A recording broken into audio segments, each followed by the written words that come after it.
श्री कृष्णाय नमः।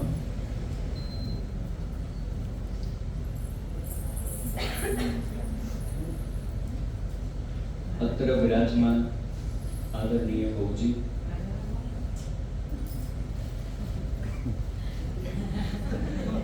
आदर तो बधाने જ આપવું જોઈએ। चिरायुष्मती बेटी जी, उपस्थित सभी वैष्णव, अत्यंत आनंद का अवसर है कि किशोर भाई मेहता और उनके समग्र परिवार के मनोरथ स्वरूप अपन सब यहाँ पुनः चतुश्लोकी पर सत्संग करने के लिए एकत्रित हुए हैं। दूसरे सत्र में प्रवेश करने से पहले मैं एक बार फिर से श्रुतिबेन को खूब खूब बधाई और खूब खूब आशीर्वाद देना चाहता हूँ। जो नृत्य, जो कला आपने यहाँ प्रस्तुत करी, अद्भुत है।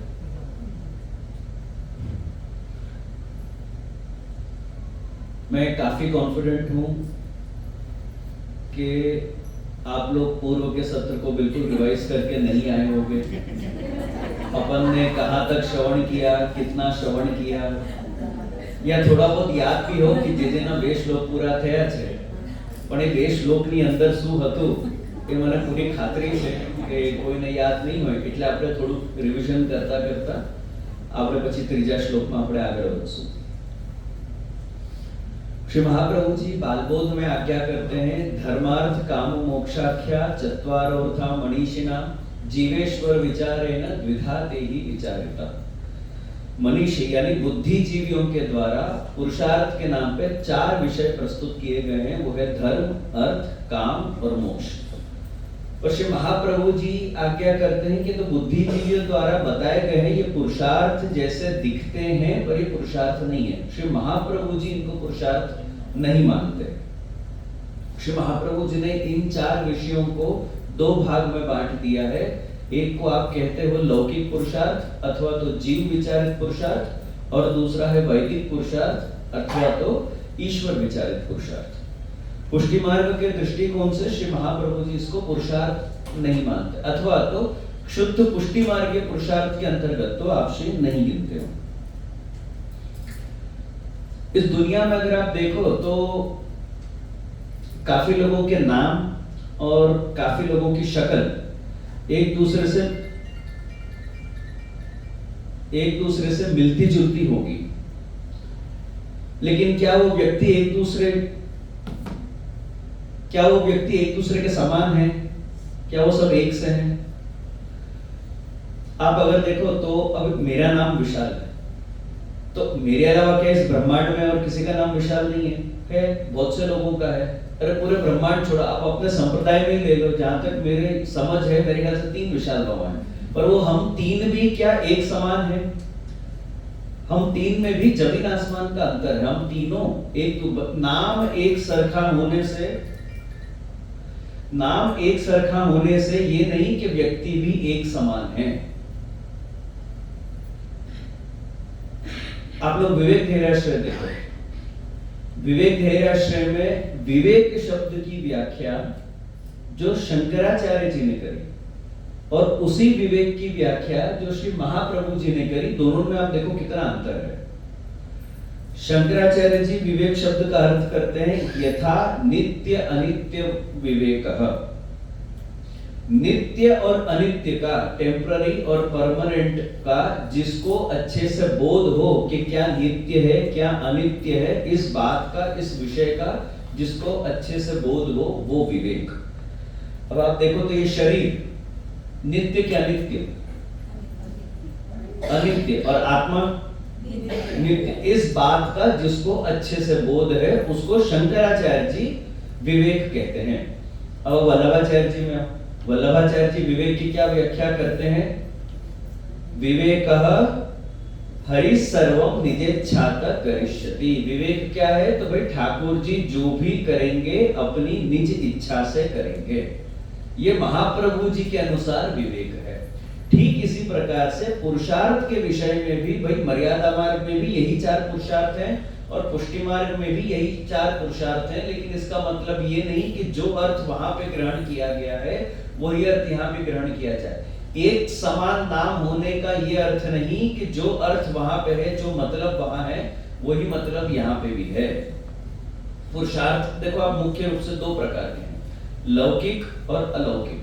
लौकिक पुरुषार्थ को फिर आप 2 भाग में बांट सकते हो, जो महाप्रभु जी ने बालबोध में किया, जीव विचारित और ईश्वर विचारित।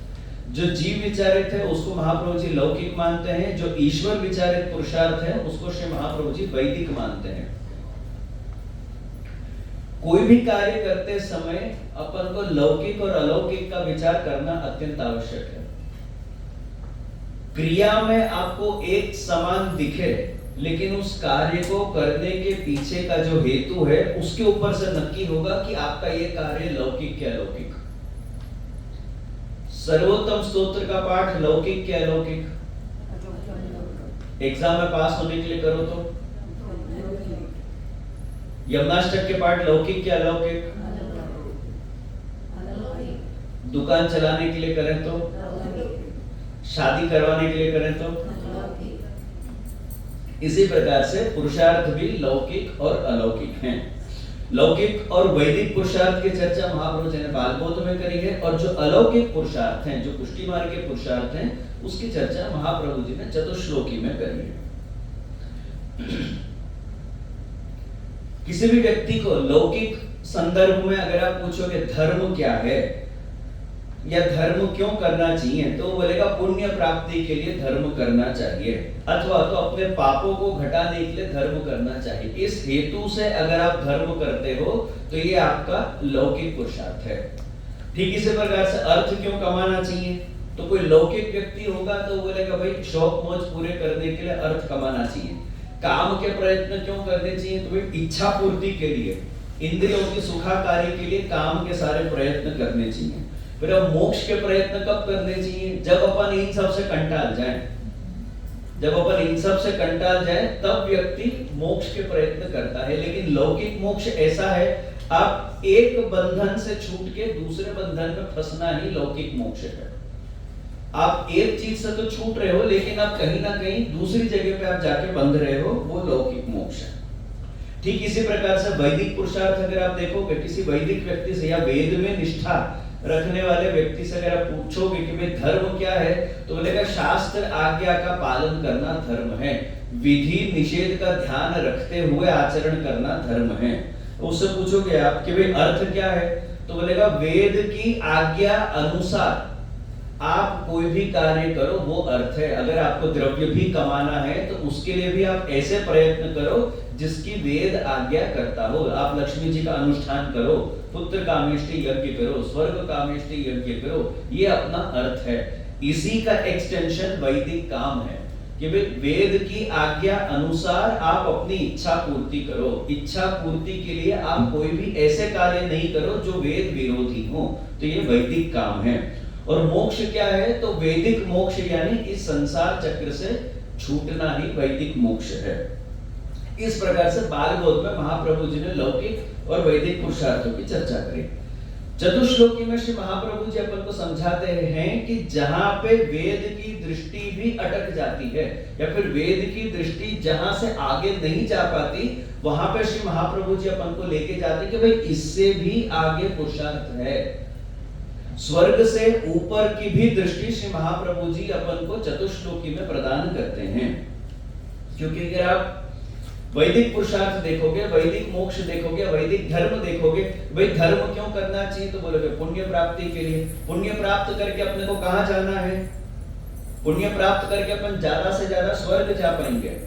और गीता जी में भगवान आज्ञा करते हैं कि तेतम भुक्त्वा स्वर्ग लोकम विशालम क्षीणे पुण्य मर्त्य लोकम विशन्ति।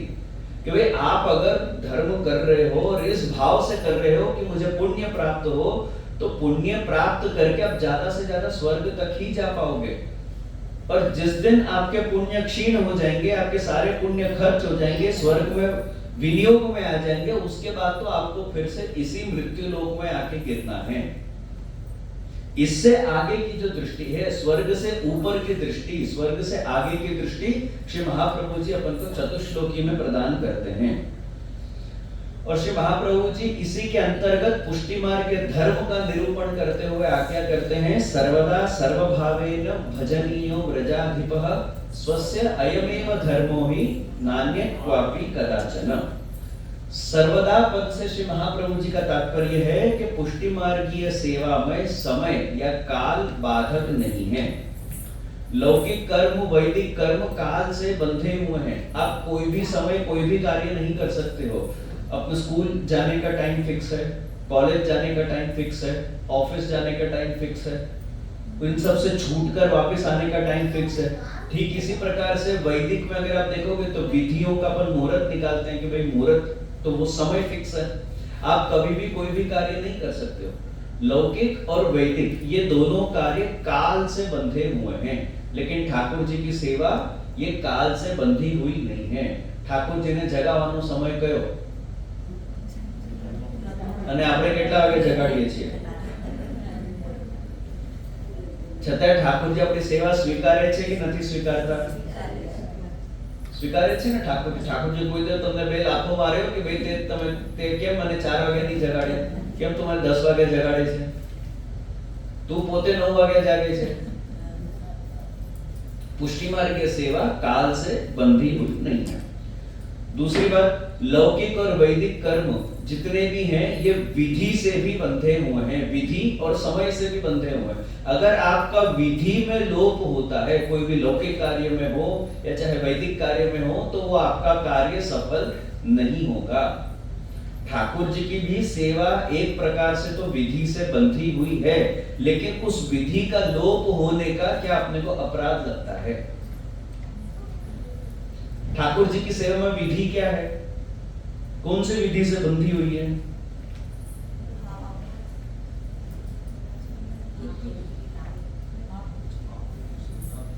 ठाकुर जी की सेवा, पुष्टि मार्ग की सेवा केवल महाप्रभु जी की मेड से बंधी हुई है, उसके अलावा और कोई उसमें विधि नहीं है। आगे पीछे अगर कुछ हो भी जाए तो भी कोई आपत्ति नहीं है। मंगला में सखड़ी धराय के नहीं धराय? એટલે ધરીએ છે કે નથી ધરતા એવું નથી પૂછતો। મંગળ ભોગ આમ ધરાય કે ન ધરાય? આમ તો નહીં ધરાય, આમ તો નહીં ધરાય, પણ આપણે ધરી શકીએ કે નથી ધરી શકતા? પ્રેમથી ધરો। શીતકાળમાં વિશેષ ઠાકોરજી મંગળામાં સખડી આરોગ્ય છે, બાકી નિત્યનો તો ક્રમ નથી, હંસકડી સુધીનો જ છે, પણ છતાંય કોઈ કારણસર તમારે આ વિધિનો પાલન નહીં કરવું હોય કે અથવા તો થોડું અધિક કરવું હોય તો કોઈ રોકટોક નથી। તમે પ્રેમથી ઠાકોરજીને મંગળામાં પણ સખડી धरी શકો છો। तीसरा कारण, लौकिक और वैदिक जितने भी कर्म हैं ये समय से बंधे होने के कारण इनसे प्राप्त होता फल भी समय से बंधा हुआ है। उनका फल नित्य है, नित्य नहीं है, अनित्य है। लौकिक कोई भी कार्य करो, वैदिक कोई भी कार्य करो, उसका फल थोड़े टाइम के बाद खत्म हो जाता है, लुप्त हो जाता है। लौकिक में आपने आप दुकान चले गए या आप ऑफिस चले गए, उसका परिणाम स्वरूप क्या है? आपको या तो प्रॉफिट मिलेगा या तो आपको पगार मिलेगी। वो पगार टिकेगी? कितनी टिकती है पगार? तो जो फल प्राप्त हुआ है लौकिक कार्य का, वो फल भी सीमित है, थोड़े टाइम के बाद लुप्त हो जाता है, नित्य नहीं है, हमेशा के लिए नहीं टिकता। लेकिन अलौकिक में ऐसा नहीं है। ठाकुर जी की सेवा का फल भी स्वयं ठाकुर जी है, और वो ठाकुर जी नित्य है कि अनित्य है? ठाकुर जी लुप्त हो जाते हैं थोड़े टाइम के बाद। इनफैक्ट ठाकुर जी में अपना भाव तो दिन प्रतिदिन बढ़ता ही जाता है। तो अलौकिक में ठाकुर जी की सेवा क्योंकि काल से बंधी हुई नहीं है, तो उस सेवा का जो फल है वो भी काल से बंधा हुआ नहीं है। समय रहते रहते वो फल घटता नहीं है, अपितु बढ़ता ही जाता है। इसलिए इन सब कारण से श्री महाप्रभु जी आज्ञा करते कि सर्वदा ठाकुर जी की सेवा कैसी है? तो सर्वदा। अब वो सेवा किस प्रकार से करनी? तो आज्ञा करते सर्व भावेन, आपके अंतःकरण में उत्पन्न होते जितने भी भाव हैं उन सभी भावों सहित आप ठाकुर जी की सेवा करो। आपके अंतःकरण में उत्पन्न होते जितने भी भाव हैं वो सभी भाव ठाकुर जी के लिए उत्पन्न करो। वात्सल्य भाव ठाकुर जी के लिए, माधुर्य भाव ठाकुर जी के लिए, सख्य भाव ठाकुर जी के लिए, दास भाव ठाकुर जी के लिए, जितने भी प्रकार के भाव आपके मन में उत्पन्न होते हैं वो सब भाव जब भगवान के लिए उत्पन्न होने लग जाएं, वो सर्वात्म भाव है। फिर तीसरा शब्द है भजनीय, सर्वदा सर्वभावेन भजनीय, भजनीय यानी सेवनीय, भजनीय सेवनीय इति अर्थः। भजन का अर्थ है सेवा, सेवा यानी सर्वदा सर्वभावेन भजनीय, सर्वभाव से सर्वदा भगवान भजनीय है, सेवनीय है। सेवा यानी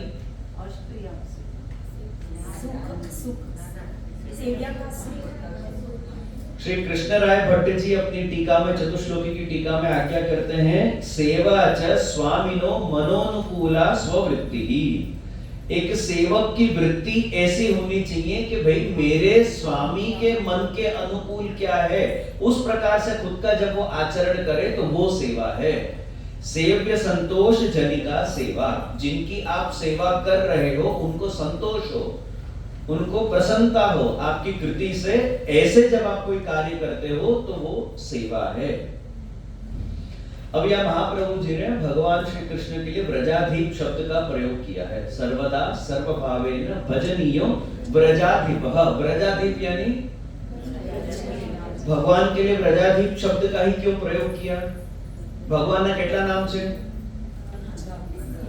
હજારો નામો છે। વિષ્ણુ સહસ્ત્રનામ અલગ છે, પુરુષોત્તમ સહસ્ત્રનામ અલગ છે, કેટલા બધા નામો છે। અહીંયા મહાપ્રભુજી કેમ બીજા બધા શબ્દોનો પ્રયોગ ન કર્યો, બીજા કોઈ નામ ન લીધો, વ્રજાધીપ જ કેમ કહ્યું?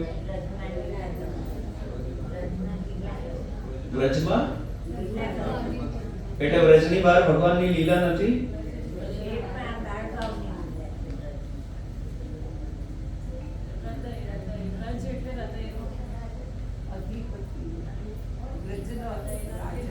વ્રજ લીલામાં ભગવાને જે લીલા કરી, વ્રજમાં ભગવાને જે લીલા કરી, વ્રજ પછી ભગવાને જે લીલા કરી, એમાં શું અંતર છે? એક જ કલ્પમાં, સારસ્વત કલ્પ જ લઈ લો। 11 વર્ષ ઠાકોરજી અમુક લીલાઓ કરી, 11 વર્ષ પછી પણ ભગવાને અમુક લીલાઓ કરી। બંને લીલાઓમાં ક્યાં અંતર આવે છે?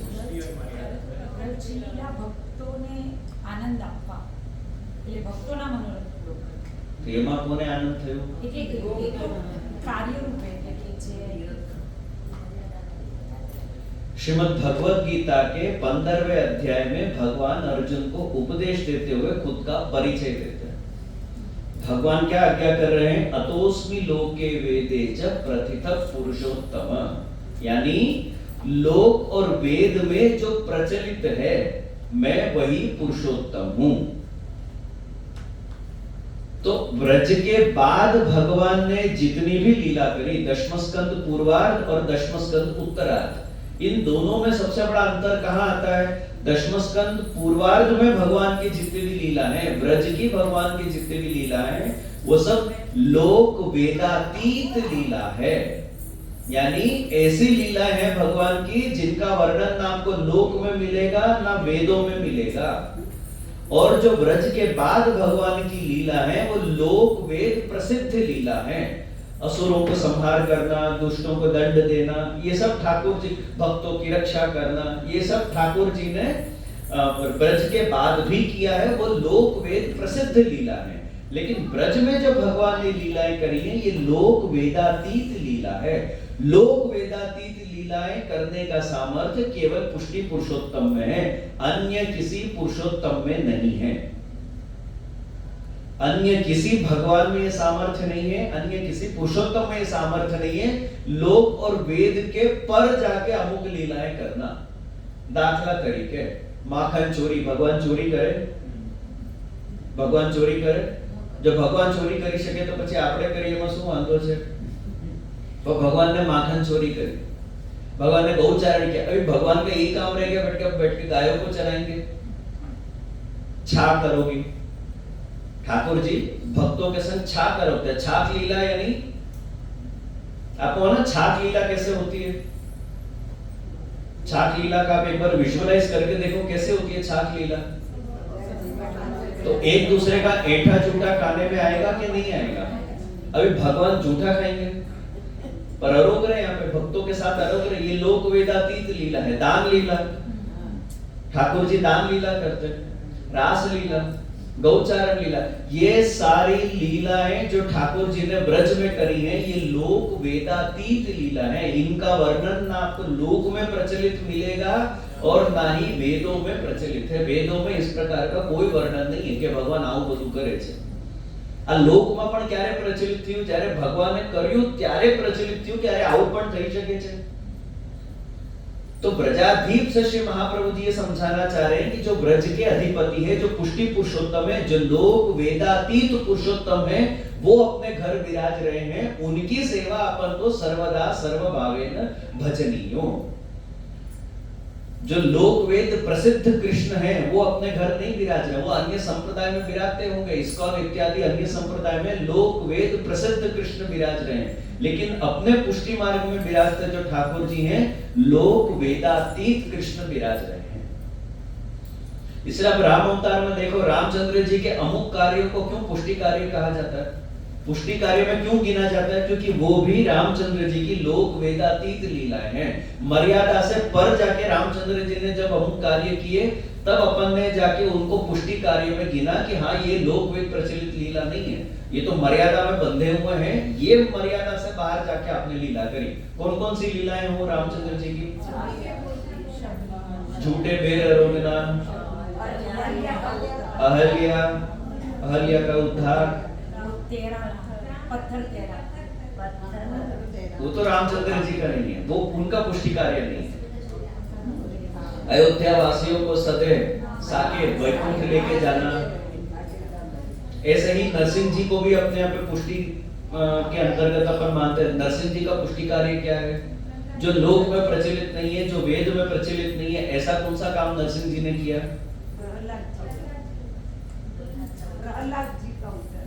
પ્રહલાદ જી નો જ ઉદ્ધાર થઈ ગયો કે હિરણ્યકશ્યપ નો થયો? પિક્ચર જોઈ નથી તમે બરાબર?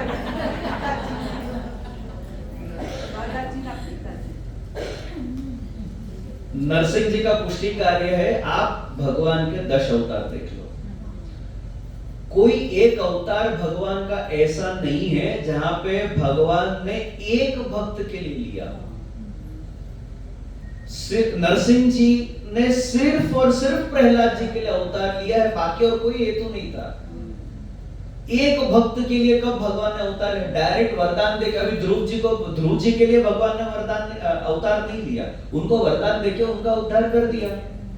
ऐसे ही प्रहलाद का भी कर सकते थे, नहीं, पर प्रहलाद के लिए पूरा एक अलग अवतार लेके ठाकुर जी पधारे। ये आपका पुष्टि कार्य है। ये ना लोक में ये बात प्रचलित है, ना वेद में ये बात प्रचलित है। किसी एक व्यक्ति के लिए भगवान पूरा अवतार लेके पर किसी न किसी द्वारा ठाकुर जी समाधान करा देते हैं, और करा सकते हैं और कराते भी हैं। किसी को निमित्त बना के इसका उद्धार करवा दो, किसी को निमित्त बना के हिरण्यकश्यप को नहीं मार सकते थे ठाकुर जी?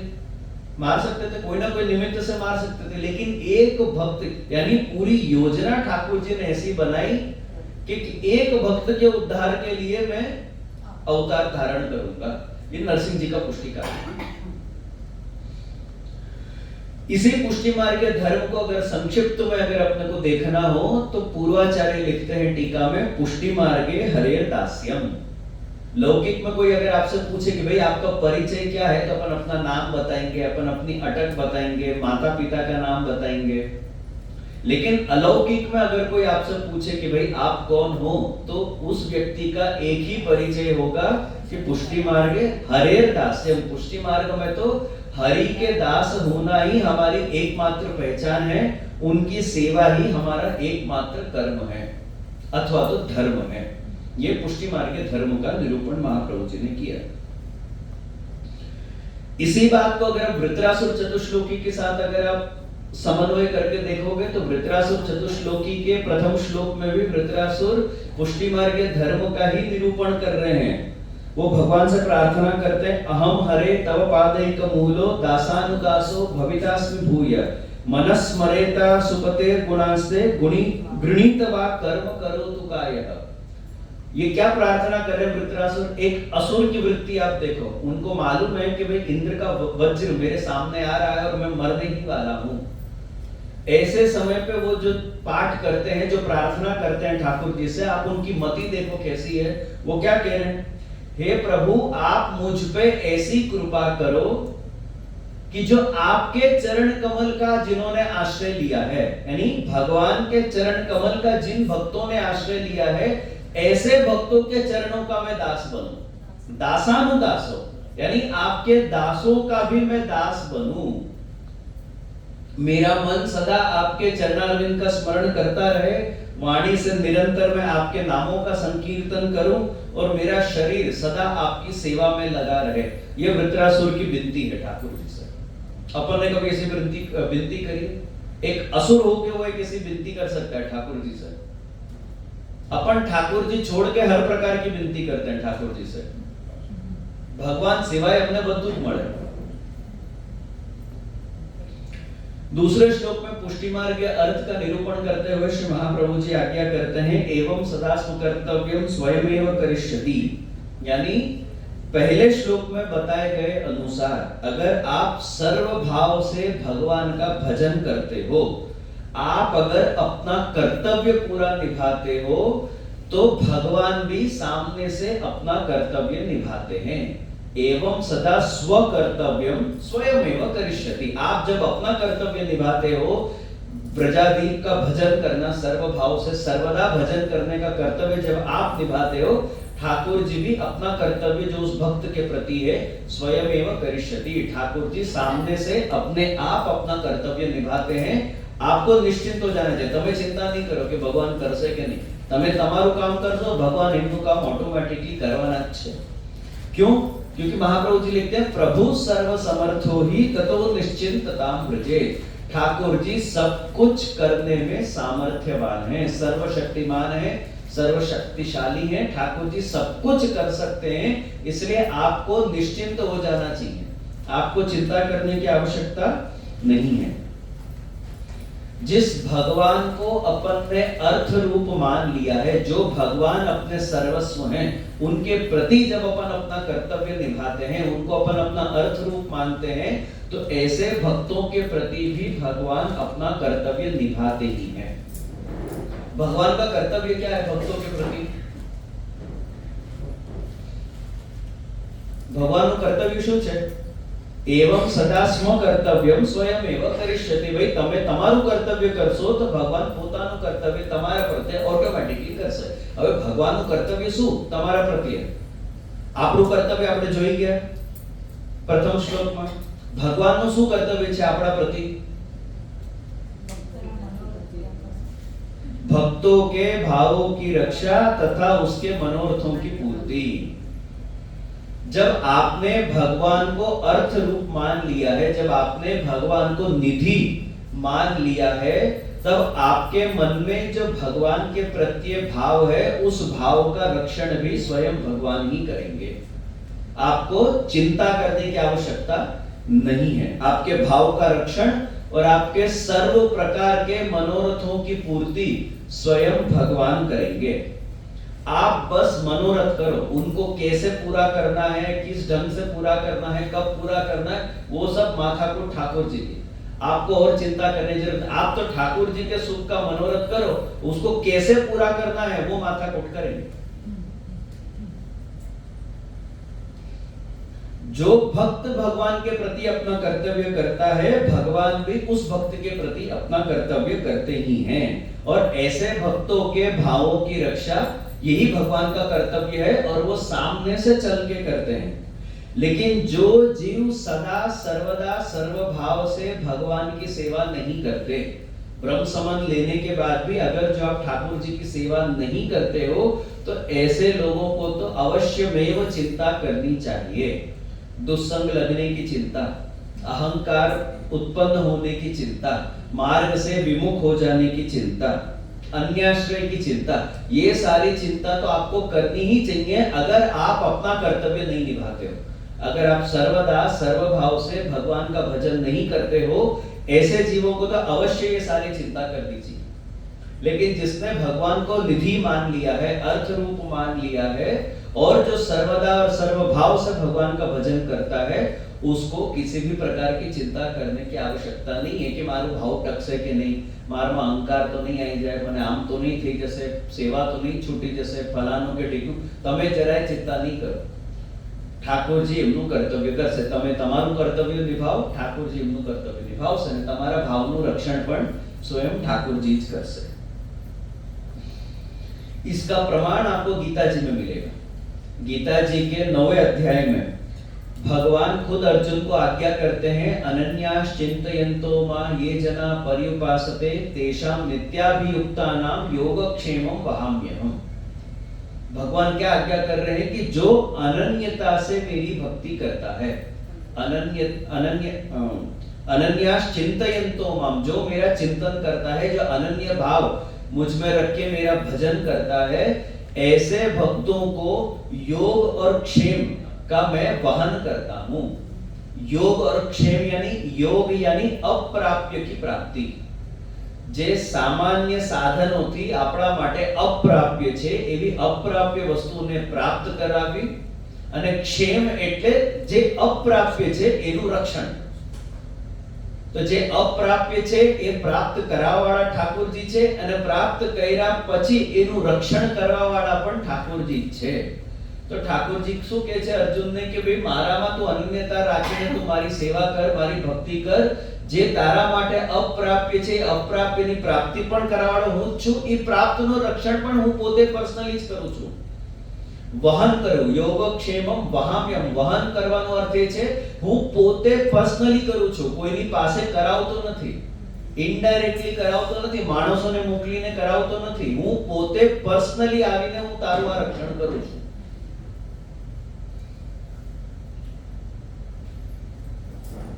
હવે અહીંયા એક શંકા ઉત્પન્ન થાય છે કે આજ તો મહાપ્રભુજીની આજ્ઞા એવા ભક્તો માટે છે, એવા જીવ માટે છે જે સર્વાત્મ ભાવ સહિત ભગવાનની સેવા કરે છે, સર્વાત્મ ભાવ સહિત તમારું ભજન કરે છે, તમને અર્થરૂપ માનીને ભજન કરે છે. હવે અમારામાં તો એ સામર્થ્ય નથી. આજના જીવ 84 252 કે ગોપીજન જેવો સામર્થ્ય છે આજના જીવમાં, તો પછી અમારા માટે શું કામ? આ આજ્ઞા મહાપ્રભુજીની અમારા માટે શું કામની? અમે શું કરીએ? જે અમારાથી શક્ય નથી આપ એવી આજ્ઞા અમને કરી રહ્યા છો. આપણા માટે શક્ય છે હવે સર્વભાવ સહિત ભગવાનની સેવા કરવી, તો ત્યાં સુધી શું કરવું? આ આજ્ઞાનું પાલન પછી કેવી રીતે થાય? કોઈને કઈ ખ્યાલમાં આવે છે? આ બધું આપણે જોઈ ગયા છે. હું બહુ શોર્ટમાં લઉં છું. આ બધું આપણે જોઈ ગયા છે. એવું નહીં સાંભળો કે આ તો પહેલી વાર અમે સાંભળી રહ્યા છીએ. श्री ब्रजराय जी टीका में खुलासा करते हैं कि ये बात बिल्कुल सत्य है कि आज के जीव में वो सामर्थ्य नहीं है जो सामर्थ्य पूर्व के वैष्णवों में अथवा तो गोपीजनों में था.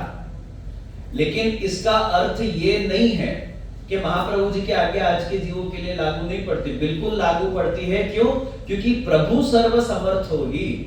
ठाकुर जी आप भले सामर्थ्यवान नहीं हो सर्वात्म भाव से उनकी सेवा करने में, पर ठाकुर जी तो सामर्थ्यवान है आपको सर्वात्म भाव प्रदान करने में. ठाकुर जी को जिस दिन अनुकूल लगेगा, जिस दिन योग्य लगेगा, आपका अधिकार सिद्ध होगा, भले आपका सामर्थ्य नहीं है कि आप सर्वात्म भाव से उनकी सेवा करो, पर ठाकुर जी अवश्यमेव आपको सर्वात्म भाव का दान प्रदान करेंगे ही करेंगे, और आप फिर उनकी सेवा उस भाव से आप कर सकते हो. ठाकुर जी सर्व सामर्थ्यवान है. आज भले जीव का सामर्थ्य नहीं हो उस भाव से सेवा करनी जो पूर्व के वैष्णव कर गए. खंडर बता रहा है इमारत बुलंद थी. आज भले ही अपना भाव खंडर के समान है, पर भाव तो छे ने, भाव तो छे ने, भले खंडर जेवो छे पण छे ने. હવે એને ઇમારત ઠાકોરજી કરશે. પૂર્વના વૈષ્ણવનું ભાવ ઇમારત જેવું હતું ને એમની આગળ આપણો ભાવ ખંડર જેવું છે, પણ કાઈ વાંધો નહીં, ભાવ તો છે, ઢાંચું તો છે ને. હવે એને પાછું આપણે રિનોવેટ કરશું. ઠાકોરજી પોતે રિનોવેટ કરશે. શું કામ તમે ચિંતા કરો છો? ઠાકોરજી સામર્થ્ય, ભલે તમારી પાસે પૈસા નહીં હોય, કાઈ વાંધો નહીં, ઠાકોરજી રિનોવેશન કરશે. અને જ્યારે પ્રભુની ઈચ્છા હશે ને ત્યારે પૈસા પણ આવી જશે ને રિનોવેશન થઈ જશે તમારા ભાવનું. તો પ્રભુ સર્વ સમર્થ हो ही ततो निश्चिंततां व्रजे.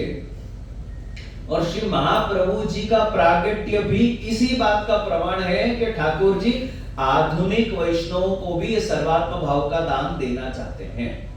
यदि महाप्रभु जी खाली गोपीजनों तक सीमित करना होता तो महाप्रभु जी का प्रागट्य नहीं होता. महाप्रभु जी का प्रागट्य हुआ, 84 252 वैष्णवों के ऊपर भी वो कृपा करी. ये भी कलयुग के जीव, अपन भी कलयुग के जीव. એવું નહીં માનતા કે અરે જે ઈ તો ગોપીજન હતા, નહીં તો દ્વાપર યુગ હતું, આ તો કળિયુગ છે ને ઘોર કળિયુગ છે. હજી ઘોર કળિયુગને બહુ વાર છે. હજી તો કળિયુગ બચ્ચું છે, એકદમ સાવ ઇન્ફન્ટ છે. હજી ઘોર કળિયુગ તો આવ્યું જ નથી. આજથી 500 વર્ષ પહેલા પણ કળિયુગ હતું અને આજે પણ કળિયુગ છે અને આગળ પણ કળિયુગ જ રહેવાનો છે. પણ તમારે ચિંતા કરવાની જરૂર નથી. જે માર્ગ મહાપ્રભુજી શ્રી ગુસાઈજી બતાવીને ગયા છે 84-200 વૈષ્ણવને, એ જ માર્ગ આપણા માટે પણ લાગુ પડે છે. तो महाप्रभु जी का इस कलयुग में प्रागट्य इस बात का प्रमाण है कि ठाकुर जी अपने को भी सर्वात्मा भाव प्रदान करना चाहते हैं और उसी के अंतर्गत ये पूरे संप्रदाय की स्थापना महाप्रभु जी के निमित्त उन्होंने करें. और यही बात वृत्रासुर चतुश्लोकी में कहा आती है, न नाक पृष्ठम न च पारमेष्ठ्यम न सार्वभौमम न रसाधिपत्यम न योग सिद्धिर अपुनर्भवम वा समंजसत्वा विराह्य काक्षे. अब दूसरे श्लोक में वृत्रासुर भगवान से क्या विनती कर रहा है कि आपको छोड़ के, भगवान ने छोड़ी ने मुझे स्वर्गलोक नहीं चाहिए, ब्रह्मलोक, पृथ्वी का साम्राज्य, रसातल का राज्य, योग की सिद्धि अथवा तो मोक्ष, इनमें से मुझे कुछ भी नहीं चाहिए. जिसने आपको प्राप्त कर लिया है, जिसने भगवान को प्राप्त कर लिया है, उसको भगवान को छोड़ के इनमें से क्या प्राप्त करने की इच्छा रह जाएगी? इनमें से उसको कुछ भी नहीं चाहिए. और इसलिए अपने पद साहित्य में आता है, धर्म ही ते पायो यह धन, धर्म ही ते पायो. ठाकुर जी धन रूप है और जिसने ठाकुर जी को प्राप्त कर लिया हो उसको और कुछ प्राप्त करना बाकी नहीं रह जाता. और जिसने अभी तक ठाकुर जी प्राप्त नहीं किए हो उसको अभी भी बहुत कुछ प्राप्त करना बाकी है. तो जिसने स्वयं धन रूप भगवान को प्राप्त कर लिया हो, निधि स्वरूप भगवान को प्राप्त कर लिया हो, वही उनका अर्थ हो, उसके लिए तो और कुछ बाकी नहीं रह जाता. तो इस प्रकार से व्रजाधीप भगवान श्री कृष्ण की सेवा करना अपना धर्म है. उनको अर्थ रूप मान के सेवा करना यही अपना अर्थ है. अब भगवान ही अर्थ रूप हैं. इस बात का निरूपण करने के बाद तीसरे श्लोक में श्री महाप्रभु जी आज्ञा करते हैं कि भगवान ही काम रूप भी हैं. पुष्टि मार्ग के काम क्या है? तो महाप्रभु जी आज्ञा करते हैं, यदि श्री गोकुलाधीशो धृतः सर्वात्मना हृदि ततः किमपरम ब्रूहि लौकिकै वैदिकैरपि. अब यहाँ सबसे पहले तो काम शब्द को समझने की जरूरत है कि काम यानी क्या. काम शब्द कम धातु पर से बनता है जिसका अर्थ है उत्कट लालसा. शब्दकोश के अनुसार अगर अपन देखें तो काम शब्द के अर्थ बनेंगे इच्छा, प्रेम, कामदेव, अभिष्ट वस्तु. ये सारे काम शब्द के अर्थ हैं. वात्सायन ऋषि काम शास्त्र में काम शब्द की व्याख्या करते हैं, श्रोत्र त्वक जिह्वा ग्रहणानाम आत्मसंयुक्तेन मनसाधिष्ठितानां स्वेषु स्वेषु विषयेषु आनुकूल्यस्य प्रवृत्ति इति कामः. अपने 5 इंद्रिय मुख्य विषय शब्द, स्पर्श, रूप, रस और गंध, ये 5 विषय जब अपने शरीर की इंद्रियों के साथ अनुकूलता से प्रवृत्त होते हो, प्रतिकूलता से नहीं, अनुकूलता से, ये 5 विषय अपने 10 इंद्रियों के साथ अनुकूलता से प्रवृत्त होते हो, वो काम है. सरल शब्दों में समझाता हूं. आप लोगों को सबको पिक्चर देखना पसंद है? किसी को एक्शन देखना पसंद होगा, कोई रोमांटिक देखेगा, कोई कॉमेडी देखेगा, कोई हॉरर देखेगा, कोई डॉक्यूमेंट्री देखेगा. अब जिसको जो देखना पसंद है वो देखने के लिए जो वो प्रवृत्ति करता है, जो प्रयत्न करता है, वो काम. आपको जो देखना पसंद है वो देखने के लिए जो आप प्रयत्न करते हो वो काम. आपको जो सुनना पसंद है वो सुनने के लिए जब आप प्रयत्न करते हो वो काम. आपको जो खाना पसंद है, जो जीभ का जो आपका टेस्ट है, जो आपको खाना पसंद है, उसके अनुकूल जब आप प्रवृत्ति करते हो वो काम. पर ये तो अलग अलग विषय हो. अब आपका देखने का विषय अलग, आपके सुनने का विषय अलग, आपके चाखने का विषय अलग, जीभ का विषय अलग है. लेकिन पुष्टि मार्ग काम यानी जब आपके सारे के सारे विषय भगवान बन जाए, ये पुष्टि मार्ग के काम है। आपको देखना क्या पसंद है? भाई ठाकुर जी ना दर्शन करવાનું જ મને ગમે છે। आपको सुनना क्या पसंद है? તમને ફિલ્મી ગાયન વધારે ગમે છે કે કીર્તન સાંભળવાનું ગમે છે? એના ઉપરથી નક્કી થઈ જશે કે તમારી અંદર કયો કામ છે, લૌकिक છે કે अलौकिक છે। तो जिसको पुष्टि मार्ग के काम सिद्ध होगा वो ठाकुर जी के ही वचनों को सुनने में उसका रस होगा, वो ठाकुर जी के ही कीर्तनों को सुनने में उसका रस होगा। जिसको पुष्टि मार्ग के काम सिद्ध है वो जीव से भी उसको भगवत प्रसाद का ही आग्रह होगा। ईमानदारीથી મને એક વસ્તુનો જવાબ આપજો। કોઈ પણ પ્રસાદ તમને આપવામાં આવે તો તમે પ્રેમથી લેશો કે તમને ગમતું તમને પ્રસાદના રૂપમાં મળે તો તમે વધારે લેશો? તમારી ગમતી વસ્તુ તમને પ્રસાદમાં મળે એ તમે વધારે લેશો કે પ્રસાદના નામ પર જે તમને મળે તે તમે વધારે લેશો? તો હવે તમારી આસક્તિ પ્રસાદમાં છે કે તમારી આસક્તિ અન્નમાં છે? જો પ્રસાદમાં આસક્તિ હો તો કોઈ પણ વસ્તુ તમે પ્રસાદના નામ પર કોઈ પણ વસ્તુ આપો હું ખાઈ લઈશ। જો પ્રસાદમાં બુદ્ધિ હોય તો પ્રસાદમાં બુદ્ધિ નથી, બુદ્ધિ જીભના સ્વાદ પર છે। અરે આ વસ્તુ છે કે આ વસ્તુઓ તો મને હજી 2 પેકેટ આપો, આ અમારી ગમતી વસ્તુ કેમ અંદર હું લઈ લઈશ રાખો ને હું છેલ્લે લઈ લઈશ। अच्छा उत्सवों કેમ ઠાકોરજીના દર્શનમાં ગર્દી વધારે હોય? ઉત્સવના દિવસોમાં સાદા દિવસોમાં કેમ એટલી ગર્દી નથી હોતી? હિંડોળામાં જો તો ગર્દી વધારે હોય, દાનના દિવસોમાં કદાચ ગર્દી હોય, જન્માષ્ટમીમાં ગર્દી હોય, દિવાળી પર ગર્દી હશે, અરે અધિક મહિનો આવશે ત્યારે ગર્દી હશે। કેમ સાદા દિવસોમાં એટલી ગર્દી નથી હોતી જે ગર્દી આપણને ઉત્સવોમાં મળે? તો તમે ઠાકોરજીના દર્શન કરવા જાઓ છો કે સજાવટના દર્શન કરવા જાઓ છો? તમને શું જોવું ગમે છે? ઠાકોરજી જોવા ગમે છે કે સજાવટ જોવા ગમે છે? અથવા તો તમે ખાલી શિંગારના દર્શન કરવા જાઓ છો? અરે આજે હીરાનું મુકુટ છે ને આજે ટીપારો છે ને આજે શહેરો છે, એટલે ઠાકોરજીને જોવાનું તમને ગમે છે કે શિંગાર જોવાનું તમને ગમે છે? તમને ઠાકોરજીના દર્શનની ઈચ્છા છે કે સજાવટના દર્શનની ઈચ્છા છે? અન્નકૂટમાં તો અમુક વૈષ્ણવ ખાલી ઈ જોવા આવે કે આ વખતે કેટલી સામગ્રી થઈ, આ વખતે 2-4 કુંડા ઓછા છે વધારે છે, ભાતનો જે કૂટ છે આખું ઈ ઓછું છે વધારે છે, અમુક તો ઈ જ જોવા આવે। જે આ વખતે શિખર નાનું નહીં થઈ ગયું છે? તમને બહુ ખ્યાલ છે અમારા શિખરનું સાઈઝ। આ પુષ્ટિ માર્ગ કે કામ નહીં।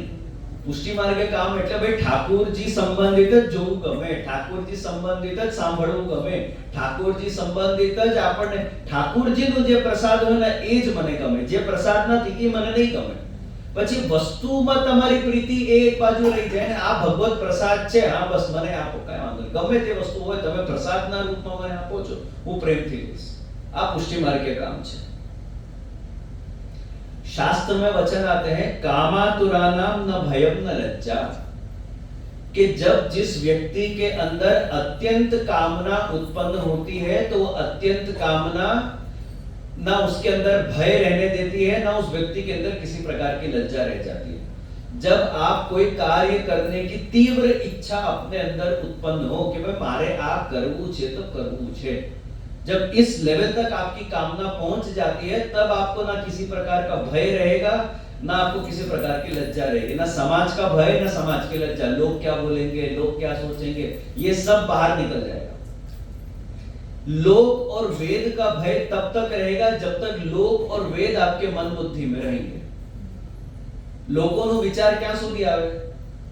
જ્યાં સુધી તમારા મનમાં એ લોક અને વેદ એ મનમાં જ્યાં સુધી હોય ત્યાં સુધી તમને લોકનો વિચાર આવે, લોકો શું કહેશે, આ સારું નહીં લાગે, સમાજની સામે આ બધું ખરાબ લાગશે, આ બધું રહેવા દો, આમ નહીં કરવું જોઈએ, આ બધા વિચારો ક્યાં સુધી આવે તમને?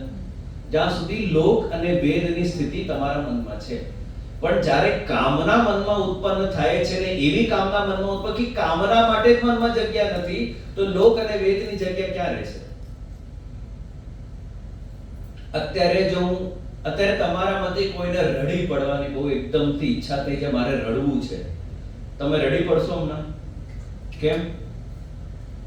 અત્યંત તમને રડવાની ઈચ્છા થઈ, કેમ નહીં રડો તમે અત્યારે?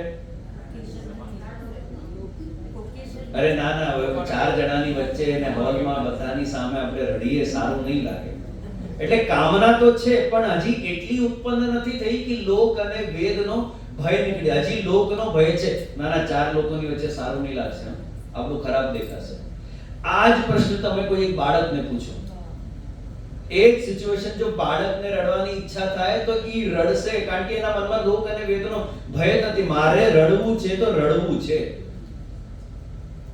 હું પછી કોઈનો વિચાર નહીં કરું કે લોકો શું કહેશે, કે સમાજમાં કેવું લાગશે, ખરાબ લાગશે કે નહીં લાગે.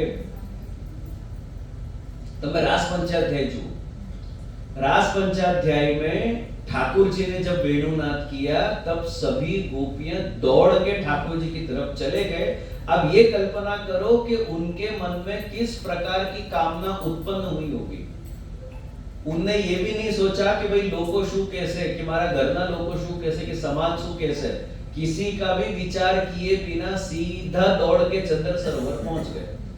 अगर जो उनके मन में लोक और वेद का भय होता तो वो नहीं जा पाते.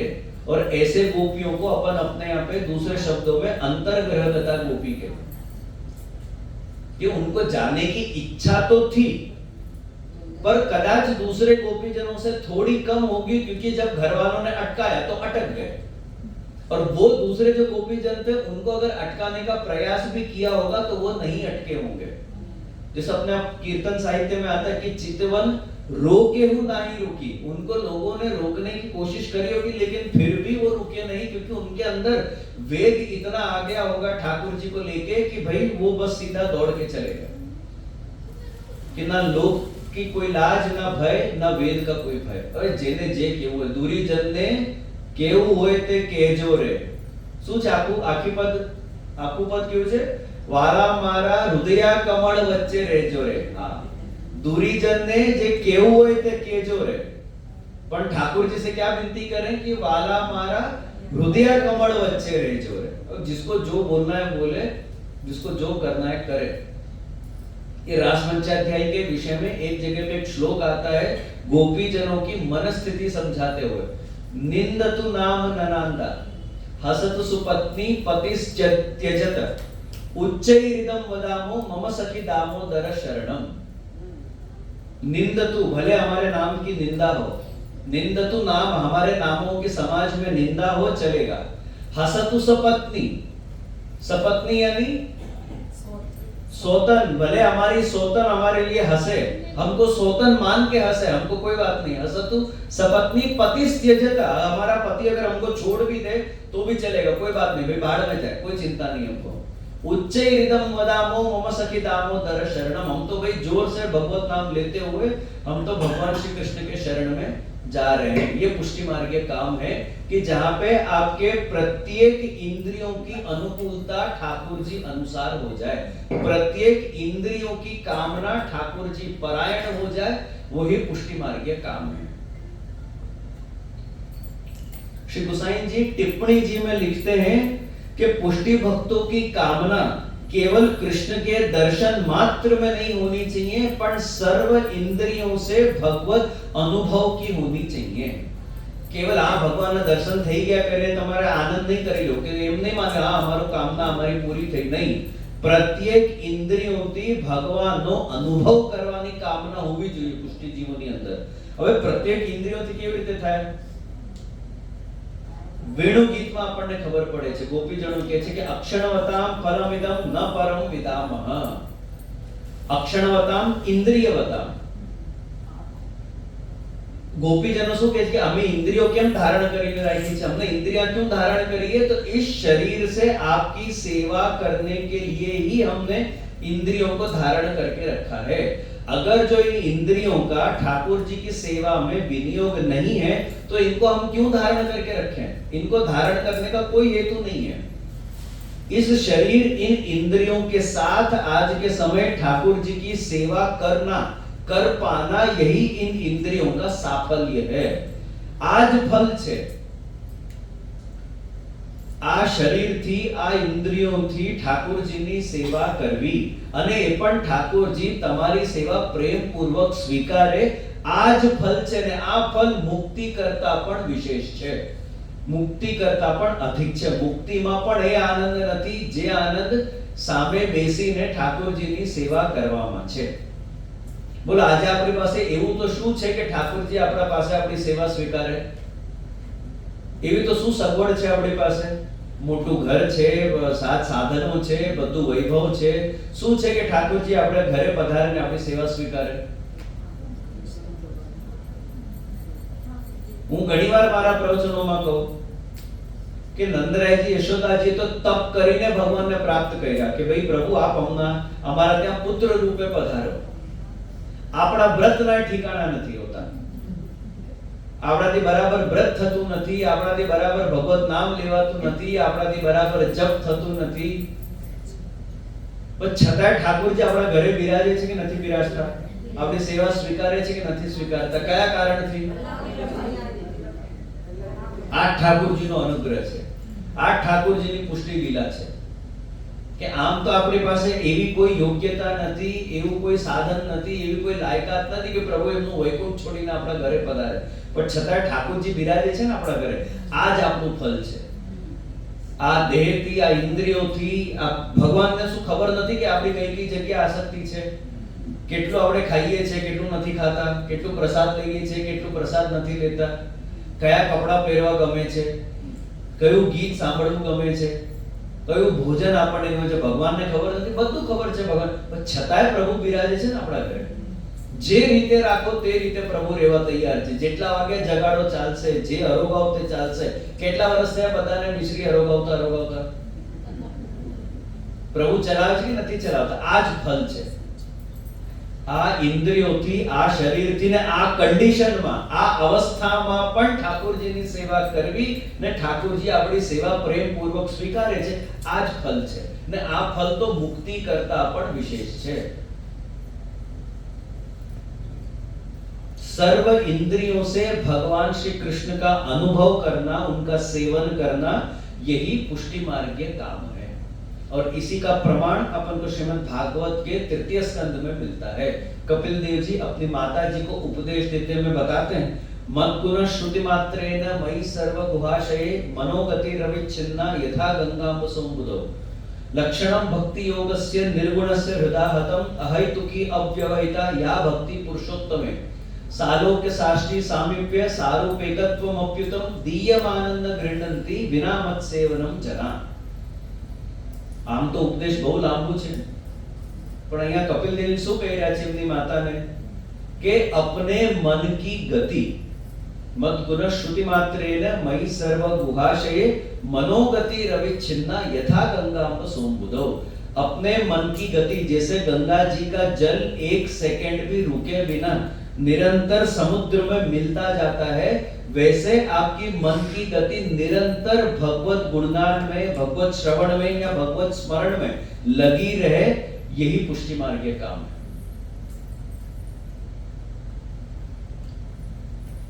फिर आगे लेते हैं अहेतुकी.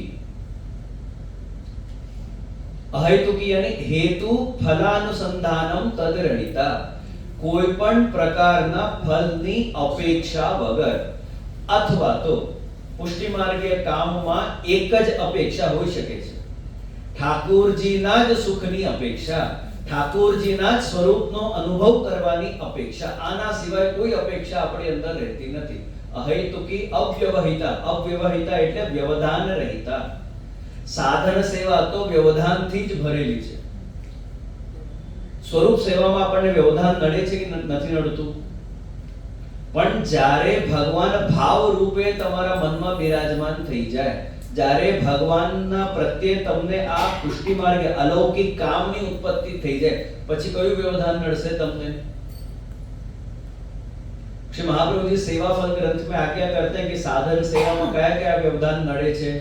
तो महाप्रभु जी आज्ञा करे छे कि उद्वेग प्रतिबंधो वा भोगो वा स्यातु बाधकम. સૌથી પ્રથમ છે ઉદ્વેગ, ચિત્તની ચંચળતા. આજે સેવામાં આપણને ઉદ્વેગ થાય છે કે નહીં? ચિત્ત ચલાયમાન બને છે કે નહીં? સૌથી વધારે બહારનો વિચાર સેવામાં જ આવે છે આપણને. એ તો પેલા ખાલી મોચી સુધી જઈ આવ્યા હતા, આપણે તો આખી દુનિયા ફરીને આવીએ છીએ સેવાના ટાઈમમાં. પણ જ્યારે ભગવાન ભાવ રૂપે તમારા મનમાં બિરાજમાન થઈ જાય, જ્યારે ભગવાનના પ્રત્યે તમને આ પુષ્ટિ માર્ગે અલૌકિક કામની ઉત્પત્તિ થઈ જાય, પછી કયું વ્યવધાન નડશે તમને? એટલું ચંચળ ચિત્ત છે આપણું. પણ જો મનમાં ભગવાન બિરાજમાન થઈ જાય, મનમાં જો કામના ભગવાન પ્રત્યે ઉત્પન્ન થાય, તો હવે મન જાય ક્યાં? ચિત્ત ક્યાં ચંચળ થશે? ઈ ભગવાનમાં જ ચંચળ થશે, ભગવાનથી બહાર જાય જ નહીં. સાધન સેવામાં ઉદ્વેગ આપણને નડે છે, પ્રતિબંધ, બીજા પ્રતિબંધનું નામ જ પ્રતિબંધ છે, અને એ પ્રતિબંધ 3 પ્રકારના છે: કાલ, કર્મ અને સ્વભાવ. કાલ પ્રતિબંધ રૂપે નડે છે કે નથી નડતો આપણને? કાલ એટલે ખાલી સમય નહીં માનતા, તમારા શરીરની અવસ્થાને પણ કાલના અંતર્ગત જ ગણો. બાલ્યકાલ, યુવાકાલ, વૃદ્ધકાલ, આ પણ કાલ જ છે. કલિકાલ, કલયુગ, કલયુગને પણ તમે ગણી શકો છો. જેવી સેવા તમે આજથી 15 વર્ષ પહેલા કરતા હતા, જેટલી ફૂર્તીથી, એટલી ફૂર્તીથી આજના સમયમાં થાય છે? તો શરીર પ્રતિબંધ રૂપે નડે છે કે નથી નડતો? નીચે બેસાય છે સેવામાં? નથી બેસાતું, બેસાતું નથી, બરાબર દેખાતું નથી, બરાબર સંભળાતું નથી, હાથ અમુક દૂજે છે, સેવા કરતા કરતા નક્યોસર ધરાવતા આપણને આમ થોડું તકલીફ પડે છે. આ શરીર સેવામાં પ્રતિબંધ રૂપે આપણને નડે છે. પણ જો ભગવાન મનમાં બિરાજમાન થઈ જાય તો પછી આ કાલ નડશે તમને? આ શરીરના પછી તમે ગરડા રહો કે તમે યુવા હો કે તમે કોઈ પણ અવસ્થામાં રહો, તમને તમારી સેવામાં કોઈ પ્રતિબંધ થવાનો નથી. પછી આવે છે કર્મ. અમુક કર્મ એવા હોય છે કે જે આપણને નડે છે. એ કર્મ ખાસ કે તમે સૂતક, પિંડરો ઇત્યાદિ, અથવા તો માસિક ધર્મ, આ બધા કર્મ એવા છે કે જેનાથી સાધન સેવામાં તમને પ્રતિબંધ ઉત્પન્ન થાય છે. આ બધી અવસ્થામાં આપણાથી સેવા ઠાકોરજીની થાય નહીં. પણ જો પુષ્ટિ માર્ગે કામ સિદ્ધ થઈ જાય તમને, તો પછી આ વસ્તુ તમને નડે? આ વસ્તુ તમને નહીં નડે. કોઈ પણ જાતનું કર્મ નહીં નડે. સૂતક નહીં નડે. એવું નહીં કે શરીરથી નહીં પાડવું, શરીર તો તમારે પાડવાનું જ છે, પણ મનમાં જો પ્રભુ પધારી જાય ને મનમાં પ્રભુ જો બિરાજમાન થઈ જાય, તો પછી તમને અપરસ કરવાની જરૂર ખરી? અપરસ શરીરનો ધર્મ છે, આત્માનો ધર્મ નથી. કાલ, કર્મ અને ત્રીજો છે સ્વભાવ. આપણને બધાને અનુભવ છે.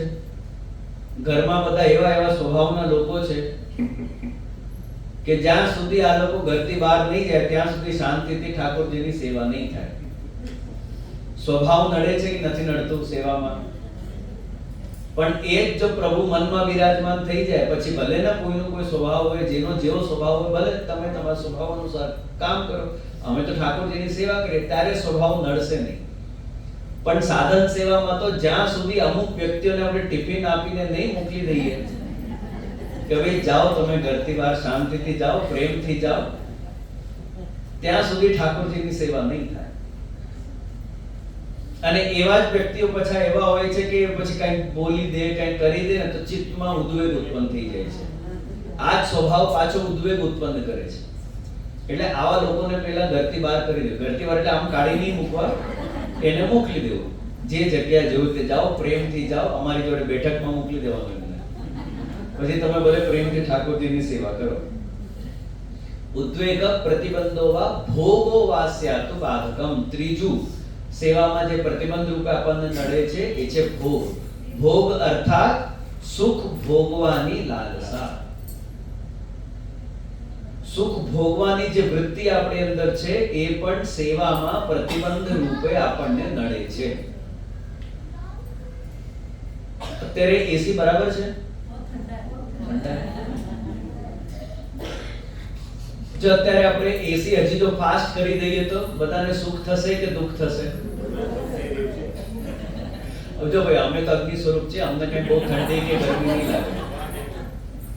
અત્યારે જો અમે એસી બંધ કરી દેશું તો તમને સુખ થશે કે નહીં? કે હા ભાઈ ચલો થોડી ઠંડી ઓછી થાય. હવે આજ ઉષ્ણકાલના ટાઈમમાં તમે મારું સત્ર રાખો, ત્યારે એસી બંધ કરી દઈએ તો હવે તમને સુખ થશે કે દુઃખ થશે? ઠાકોરજીની આપણે સેવા કરી રહ્યા છે. હવે ઠાકોરજીની સેવામાં પંખો ચલાવો કે નહીં ચલાવો? કોઈ પણ કાર્ડ હોય, ઠાકોરજીની સેવામાં એસી ચલાવો કે નહીં ચલાવો? પંખો ચલાવો કે નહીં ચલાવો? ચલાવીએ છીએ ને આપણે. કોના માટે? આપણા માટે કે ઠાકોરજી માટે? પછી ભલે આપણે ઠાકોરજીનું નામ કે ભાઈ ઠાકોરજીને પરિશ્રમ થઈ રહ્યો હશે, થોડુંક તમે જરા પંખો તો ચલાવો. પણ પ્રભુને પરિશ્રમ થાય છે કે આપણને પસીનો આવે છે? આ સુખ ભોગવાની લાલસા. જો ઉષ્ણકાલના ટાઈમમાં સેવા કરતા કરતા જો કરંટ કટ થઈ જાય પછી તમને કેટલો આનંદ આવશે સેવામાં? અથવા તો શીતકાલના ટાઈમમાં ધારો કે એકદમ અહીંયા ઠંડી પડી રહી છે ને તમારું કરંટ વયું ગયું, હવે હીટર ચાલતું નથી, હવે તમારે અપ્રસ કરવાની છે. બોલો હવે સેવામાં પ્રતિબંધ ઉત્પન્ન થાય કે નહીં થાય? વ્રજમાં બધાને આ નડે છે. બરાબર સેવા કરવા માટે આપણે અપ્રસ કરવા જઈએ ને ત્યાં જ કરંટ કટ થાય ને આપણને ગરમ પાણી નહીં મળે. તો આ સુખ ભોગવાની લાલસા, આ સુખ ભોગવાના કારણે આપણી ટેવ એવી પડી ગઈ છે કે ભાઈ જ્યાં સુધી આ વસ્તુનો સુખ નહીં મળે ત્યાં સુધી અમારાથી સેવા નહીં થાય, અથવા તો સેવામાં પ્રતિબંધ ઉત્પન્ન કરે છે. પણ આજ જો પ્રભુ તમારા મનમાં બિરાજમાન થઈ જાય પછી તમને આ વસ્તુ નડશે, કરંટ હોય કે ન હોય, શીતકાલ હોય કે ઉષ્ણકાલ હોય, ગરમ પાણી મળે કે નહીં મળે, એસી ને પંખો હોય કે ન હોય, ઠાકોરજી સુખ રૂપે મનમાં બિરાજે છે કે નથી બિરાજતા, ત્યારે આ બધા પ્રતિબંધ આપણને નડતા નથી.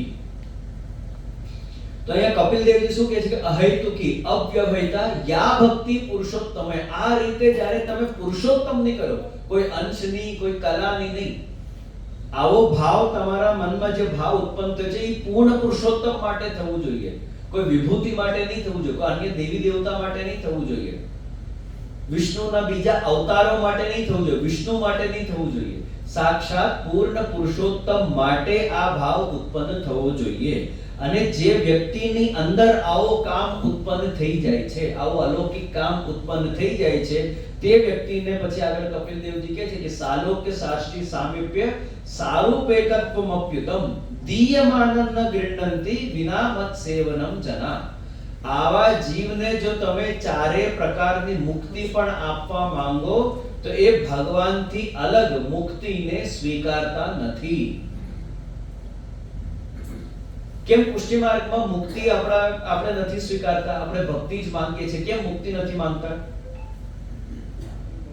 ચાર પ્રકારની મુક્તિ છે. કઈ કઈ?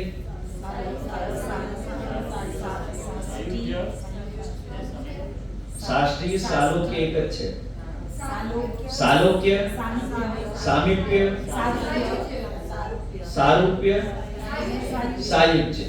આ ચાર પ્રકારની મુક્તિ. હવે કપિલ દેવજી અહીંયા શું કહે છે કે આવા જીવને, આવા પુષ્ટિ જીવને જો તમે આ ચાર પ્રકારની મુક્તિ આપવા પણ માંગો તો એ લોકો ના પાડે છે કે ના, અમને નથી જોતું. કેમ?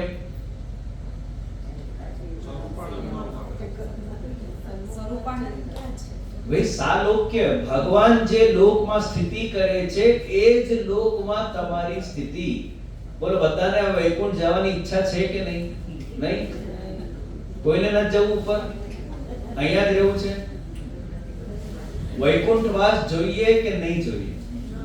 જે લોકમાં ભગવાન બિરાજે છે એ જ લોકમાં તમને રહેવા મળશે. બોલો શું વાંધો છે? પણ જ્યારે આ દેહ છૂટશે ત્યારે એના પછી વૈકુંઠ કેટલો મોટો કોઈને ખબર છે? વૈકુંઠ કેટલો મોટો? મુંબઈ કરતા કેટલો મોટો હશે? ભાગવતજી કહે છે પાતાલાત બ્રહ્મલોકાંતમ બ્રહ્માંડમ પરિકીર્તિતમ તદ ઊર્ધ્વંચ વૈકુંઠ 50 કોટિ વિસ્તૃતઃ. પાતાલોક થી લઈને બ્રહ્મલોક સુધી એક બ્રહ્માંડ કહેવાય. બ્રહ્મલોકમાં બ્રહ્મા જેવી સ્થિતિ છે, આના ઉપર વૈકુંઠ છે. અને કેટલો મોટો છે? 50 કોટિ વિસ્તૃત. 50 એટલે 500 કરોડ. અરે 500 અને કોટી એટલે કરોડ. 50 કોટિ વિસ્તૃત, 500 કરોડ યોજન ફેલાયો છે. હવે 500 કરોડ યોજનમાં વૈકુંઠમાં કયા ખૂણામાં તમે ને કયા ખૂણામાં ભગવાન, એની શું ગેરંટી? તમે બરાબર બાજુમાં જ મળશે તમને, ભગવાન તમારા પાડોશી જ રહેશે ત્યાં.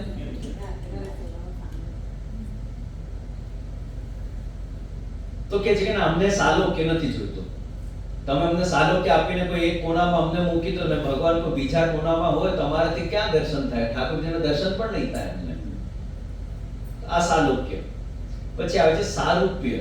સારૂપ્ય એટલે ભગવાન સમાન રૂપ પ્રાપ્ત કરવું. ભગવાન સમાન રૂપ એટલે ચતુર્ભુજ રૂપ તમને પણ મળશે, પણ જોઈએ કે નથી જોઈતું? કેમ નથી જોઈતું? ભાઈ ચતુર્ભુજ બની જાવ, ચારે હાથથી લાડુ ખાઈ શકો, ખાલી બે જ નહીં. પ્રસાદ આપવામાં તો ચાર હાથ રહેશે લેવા માટે. કેમ ચતુર્ભુજ ન બનવું? ગદા વદા બધું મળશે તમને. તમારે ભગવાન જેવું રૂપ નથી જોઈતું? કેમ? તમે જય વિજયને જુઓ. જય વિજય ભગવાનના સારૂપ્ય મોક્ષ પ્રાપ્ત જીવ છે. ભગવાન સમાન જ એમનું રૂપ છે, ભગવાન સમાન વર્ણ છે, ભગવાન સમાન ચતુર્ભુજ છે, ભગવાન એમને આયુધો પણ આપ્યું છે, પણ એની જગ્યા ક્યાં છે? વૈકુંઠના દ્વારની બહાર, એન્ટ્રન્સમાં. આજની ભાષામાં કહું તો ભાઈ ચોકીદારની જેમ, વોચમેન, ઠાકોરજીના વોચમેન છે. જો તમને સારૂપ્ય મોક્ષ મળે તો તમને ઠાકોરજીના દ્વારની બહાર ઊભા રહેવું પડે. પણ અગર જો તમે કહો કે ના મારે ઠાકોરજીની સેવા કરવી છે, તો સેવા કરવાવાળો વ્યક્તિ દ્વારની અંદર હોય અને ચોકીદાર દ્વારની બહાર હોય. એટલે ભક્તો કે ના અમને સારૂપ્ય મોક્ષ પણ નથી જોઈતો. સારૂપ્ય મોક્ષ મળી જાય તો અમે તો દરવાજાથી બહાર વયા જશું, અમારે ત્યાં ન જવું, અમારે ગેટ પર નતું ભરવું, અમારે તો અંદર આવવું છે, સેવા કરવી છે ઠાકોરજી. ત્રીજું છે સામીપ્ય મોક્ષ, ભગવાનના સમીપમાં રહેવું. ચલો ભાઈ વૈકુંઠમાં તો ભગવાન ક્યાં ને આપણે ક્યાં, ને સારૂપ્યમાં પણ ચલો અમે બહાર ને ભગવાન અંદર. અહીંયા તો ત્રીજું છે સામીપ્ય મોક્ષ. અમે ભગવાનની અત્યંત સમીપમાં રહેશું. એને પણ ભક્તો રિજેક્ટ કરી નાખે, ના અમારે સામીપ્ય મોક્ષ નથી જોતું. કેમ? સમીપમાં રહેવા મળે છે તોય નથી જોતું. સામીપ્ય મોક્ષ એટલે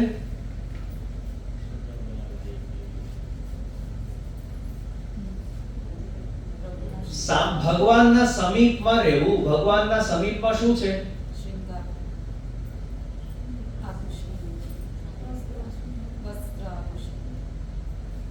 અરે તમે બધા અહીંયા જે ઉપર બેઠા છો, તમારા બધાના સમીપમાં સમીપ કઈ વસ્તુ છે?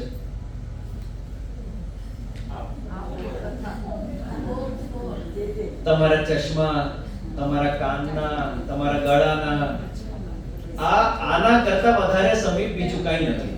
તમારા જે આભરણો છે, ચશ્મો છે, તમારો ટીકા છે, ટીકી છે, હાર છે, આ બધું તમારા સમીપમાં છે. જો તમને ભગવાન સામીપ્ય મોક્ષ આપે તો તમે ભગવાનના શૃંગાર બની જશો. હવે ભગવાનના શૃંગાર બનીને તમે ભગવાન ઉપર રહેશો, ભગવાન તમને ધારણ કરશે. બોલ એમાં શું વાંધો છે ભક્તોને? કેમ ભક્તો ના પાડે છે આમાં શૃંગાર નથી બનવું?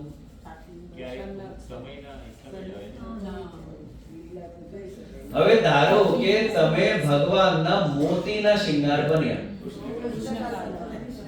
મોતીના કરણફૂલ બની ગયા. હવે ભગવાન કેટલી વાર તમને ધારણ કરે?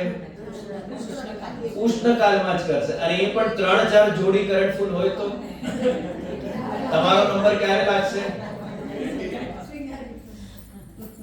તમારા ઘરમાં જેટલા પણ ડ્રોરમાં તમે શૃંગાર રાખ્યા છે ને, એ ડબ્બા ખોલી જો કેટલા એવા શૃંગાર છે કે જે તમે રિપીટેડલી તમે યુઝ કરો છો. કેટલા શૃંગાર એવા હશે કે કેટલા વર્ષોથી બહાર નીકળ્યા હોય તમે. તો જો તમે સામીપ્ય મોક્ષ તમને મળી જાય તો તમે ભગવાનના શૃંગાર તો બની જશો. પણ એક ભક્ત નક્કી કરે છે કે કયા શૃંગારને હું ધરાવું ને કયા શૃંગારને નહીં ધરાવું. એક ભક્ત નક્કી કરે છે કે કયો મુક્ત જીવ ભગવાનની સમીપમાં રહેશે ને કયો ડબ્બાની અંદર જ રહેશે. એટલે ભક્તો સામીપ્ય મોક્ષને પણ ના પાડે છે, આમને નથી જોતું. અને ચોથા પ્રકારનો મોક્ષ છે સાયુજ્ય મોક્ષ. સાયુજ્ય એટલે ભગવાનની અંદર જ સમાઈ જવું, લીન થઈ જવું. એ ભક્તો ના પાડે છે ને અમારે લીન ન થવું. કેમ? સાયુજ્યમાં શું વાંધો છે? એટલે ભગવાનમાં લીન થઈ જાય તો આનંદ નહીં આવે. કેમ?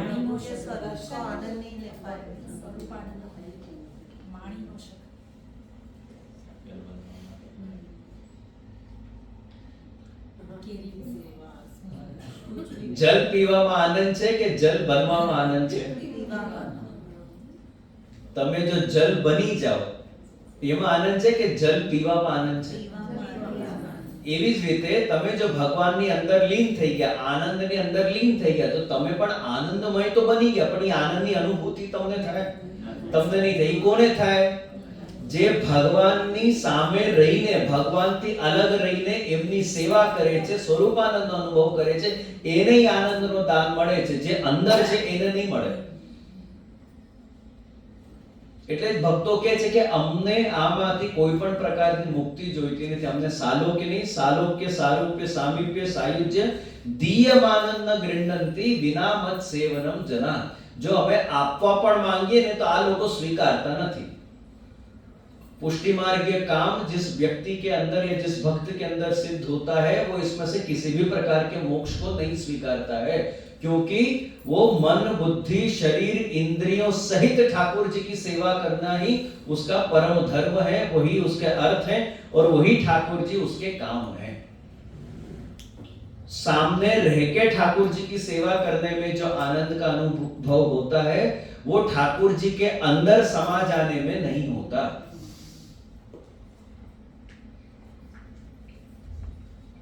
પહેલા શ્લોકમાં મહાપ્રભુજી વ્રજાધીશ શબ્દનો પ્રયોગ કર્યો. આ શ્લોકમાં મહાપ્રભુજી ગોકુલાધીશ શબ્દનો પ્રયોગ કર્યો. હવે ગોકુલાધીશ એટલે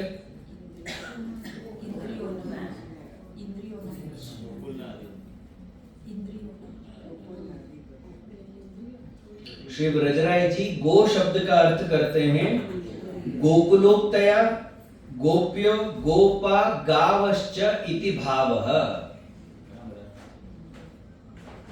समस्त गोकुल गांव, बराबर.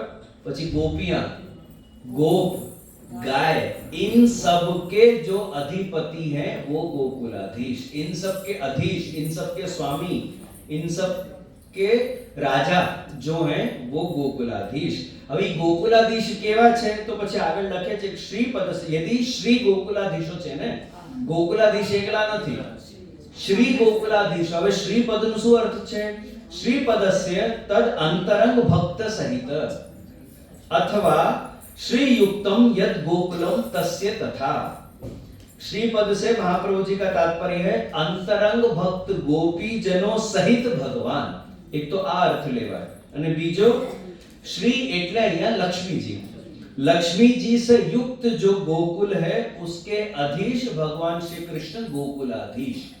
એવા ભગવાન જ્યારે આપણા હૃદયમાં બિરાજે, એવા ગોકુલાધીશ જ્યારે આપણા હૃદયમાં બિરાજે ત્યારે પછી બીજી શું કામના ઉત્પન્ન હોઈ શકે છે? લૌકિક વૈદિક કામનાઓની તો બિસાત જ શું, જો આવા ભગવાન આપણા મનમાં, આપણા હૃદયમાં, આપણા અંતઃકરણમાં જો બિરાજમાન થઈ જાય. એટલે મહાપ્રભુજી કહે છે કે યદિ શ્રી ગોકુલાધીશો ધૃતઃ, એમને ધારણ કરો. કઈ રીતે ધારણ કરો? સર્વાત્મના હૃદય, હૃદયમાં સર્વાત્મ ભાવ સહિત એવા ગોકુલાધીશને તમે ધારણ કરો. એવા ભગવાન જ્યારે તમારા હૃદયમાં બિરાજમાન થઈ જશે ત્યારે ભગવાન સિવાય બીજી કોઈ પણ પ્રકારની કામના તમારી અંદર ઉત્પન્ન જ નહીં થાય. सर्वात्म भाव से यहाँ पे धारण करने का महाप्रभु जी का तात्पर्य यही है कि भगवान को मूलतः भाव रूप से धारण करो. ભાવ રૂપે ભગવાનને જો તમે ધારણ કરશો ને તો પછી એવા ભાવનો ક્યારે નાશ નહીં થાય. અને એ ભાવના રક્ષણની જવાબદારી પોતે ઠાકોરજીની છે, જે આપણે બીજા શ્લોકમાં જોઈ ગયા. પ્રભુ સર્વ સમર્થો હિ તતો નિશ્ચિંતતામ પ્રજે. નિશ્ચિંત થઈ જાઓ. ભગવાનને જો તમે ભાવ રૂપે ધારણ કરી લેશો, હવે એ ભાવનું રક્ષણ ભગવાન પોતે કરશે. અને આ ભાવથી જ્યારે તમે ઠાકોરજીને ધારણ કરી લો છો પછી ભગવાન સિવાય કોઈ પણ પ્રકારની કામના તમારી અંદર ઉત્પન્ન જ નહીં થાય. ભાવ એટલે મનોરથનો ભાવ. ભાવ એટલે શું? 1000 2000 નો ભાવ, 5000 નો ભાવ.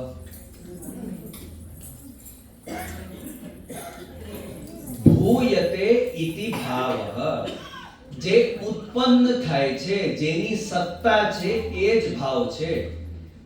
જેની સત્તા નથી એને તમે ભાવ કહી શકતા નથી.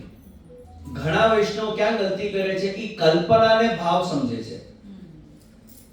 તમારી જે કલ્પના છે એ કલ્પના ભાવ નથી, કારણ કે કલ્પનાની કોઈ સત્તા નથી. એટલે જ એનો પછી બીજો શબ્દ આવ્યો કાલ્પનિક. આ કાલ્પનિક છે, આની સત્તા જ નથી. ભગવાનને જો તમે કલ્પના કરો, હા ભગવાને દૂધ બહુ ધર્યું ને ભગવાને લાડુ અરોગ્યું ને ભગવાને મિશ્રી અરોગી, એ તો તમારી કલ્પના છે, એને ભાવ ન કહેવાય.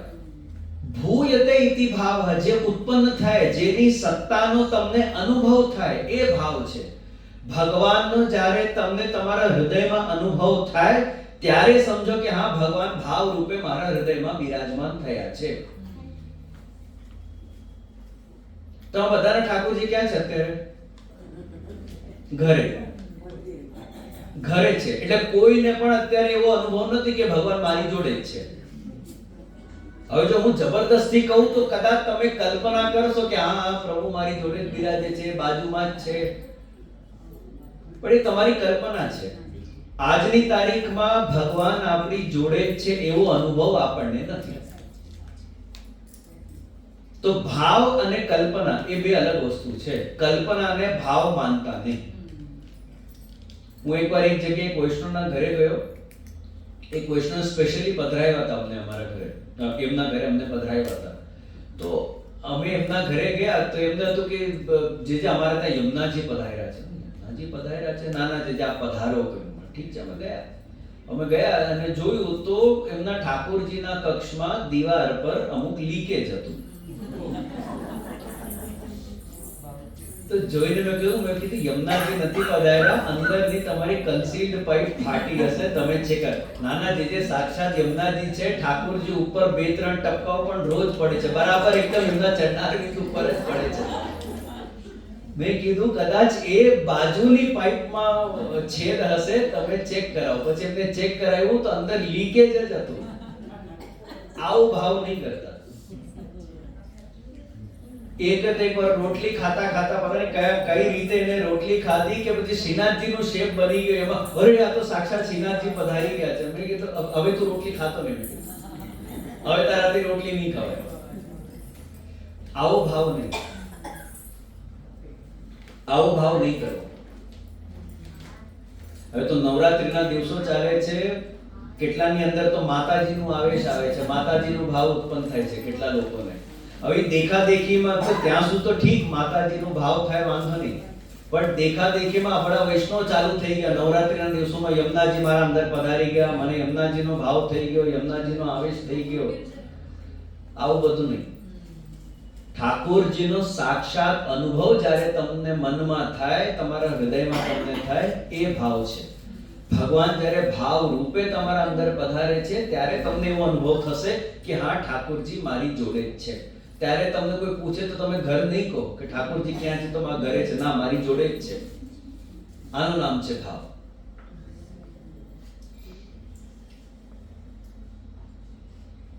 હવે પ્રશ્ન છે કે ભગવાનને, આ ભાવરૂપી ભગવાનને હૃદયમાં કેવી રીતે ધારણ કરવા? તો મહાપ્રભુજી કહે છે કે સર્વાત્મ ભાવે, સર્વાત્મનઃ હૃદય. સર્વાત્મ ભાવની અહીંયા વ્રજરાયજી અલગ રીતે વ્યાખ્યા કરી રહ્યા છે. સર્વેન્દ્રિયૈ એકાદશ ઇન્દ્રિયૈ, પ્રત્યેક ઇન્દ્રિયોથી ભગવાનને ધારણ કરવું.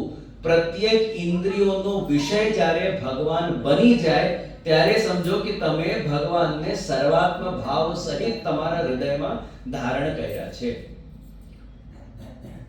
તમને શું જોવું ગમે, તમને શું સાંભળવું ગમે, તમે શું વાંચવાનું ગમે, તમે ક્યાં ફરવા જવાનું ગમે, તમને શું ખાવાનું ગમે, આના ઉપરથી નક્કી થશે કે ભાઈ તમને બધું ભગવાન સંબંધિત ગમે છે કે ભગવાનથી અલગ પણ ગમે છે. અને અહીંયા ધૃતઃ એટલે ધારણ કરવું. ધારણ કરવું એટલે ધારણ ક્યારે કહેવાય? હા, તમે ધારણ કર્યું, ભગવાને ગિરિરાજ ધારણ કર્યું. ક્યારે કહેવાય કે ધારણ કર્યું? ધારણ શબ્દ ક્યારે સાર્થક બને? અચ્છા, અત્યારે કલાક 1.5 કલાકથી વચનામૃત ચાલી રહ્યા છે, પ્રવચન ચાલી રહ્યા છે, તમે બધું ધારણ કરી લીધું?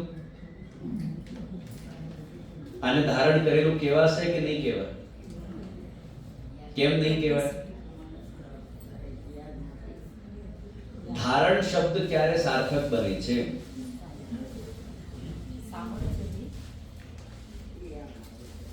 કાય વાંગ મનસૈ તદ એક પરતા. શરીર, વાણી અને મન સહિત જ્યારે તમે કોઈ વસ્તુને સ્વીકારો ત્યારે એને ધારણ કહેવાય. ત્યારે ધારણ શબ્દ સાર્થક બને છે. શરીર અહીંયા છે, તમારું મન છે અહીંયા. હવે કોઈનું મન એસી માં હશે, હવે ગરમી લાગે છે, હવે પાછું ચાલુ કરાવો. આના પહેલા કોઈનું મન એસી માં હતું, બહુ ઠંડી લાગી રહી છે, બંધ કરાવો. શરીર અહીંયા છે, મન છે અહીંયા. કોઈની તો વાણી પણ કદાચ અહીંયા નહીં હોય. મારી સાથે સાથે બીજા પણ બધાનું પ્રવચન ચાલતા હતા.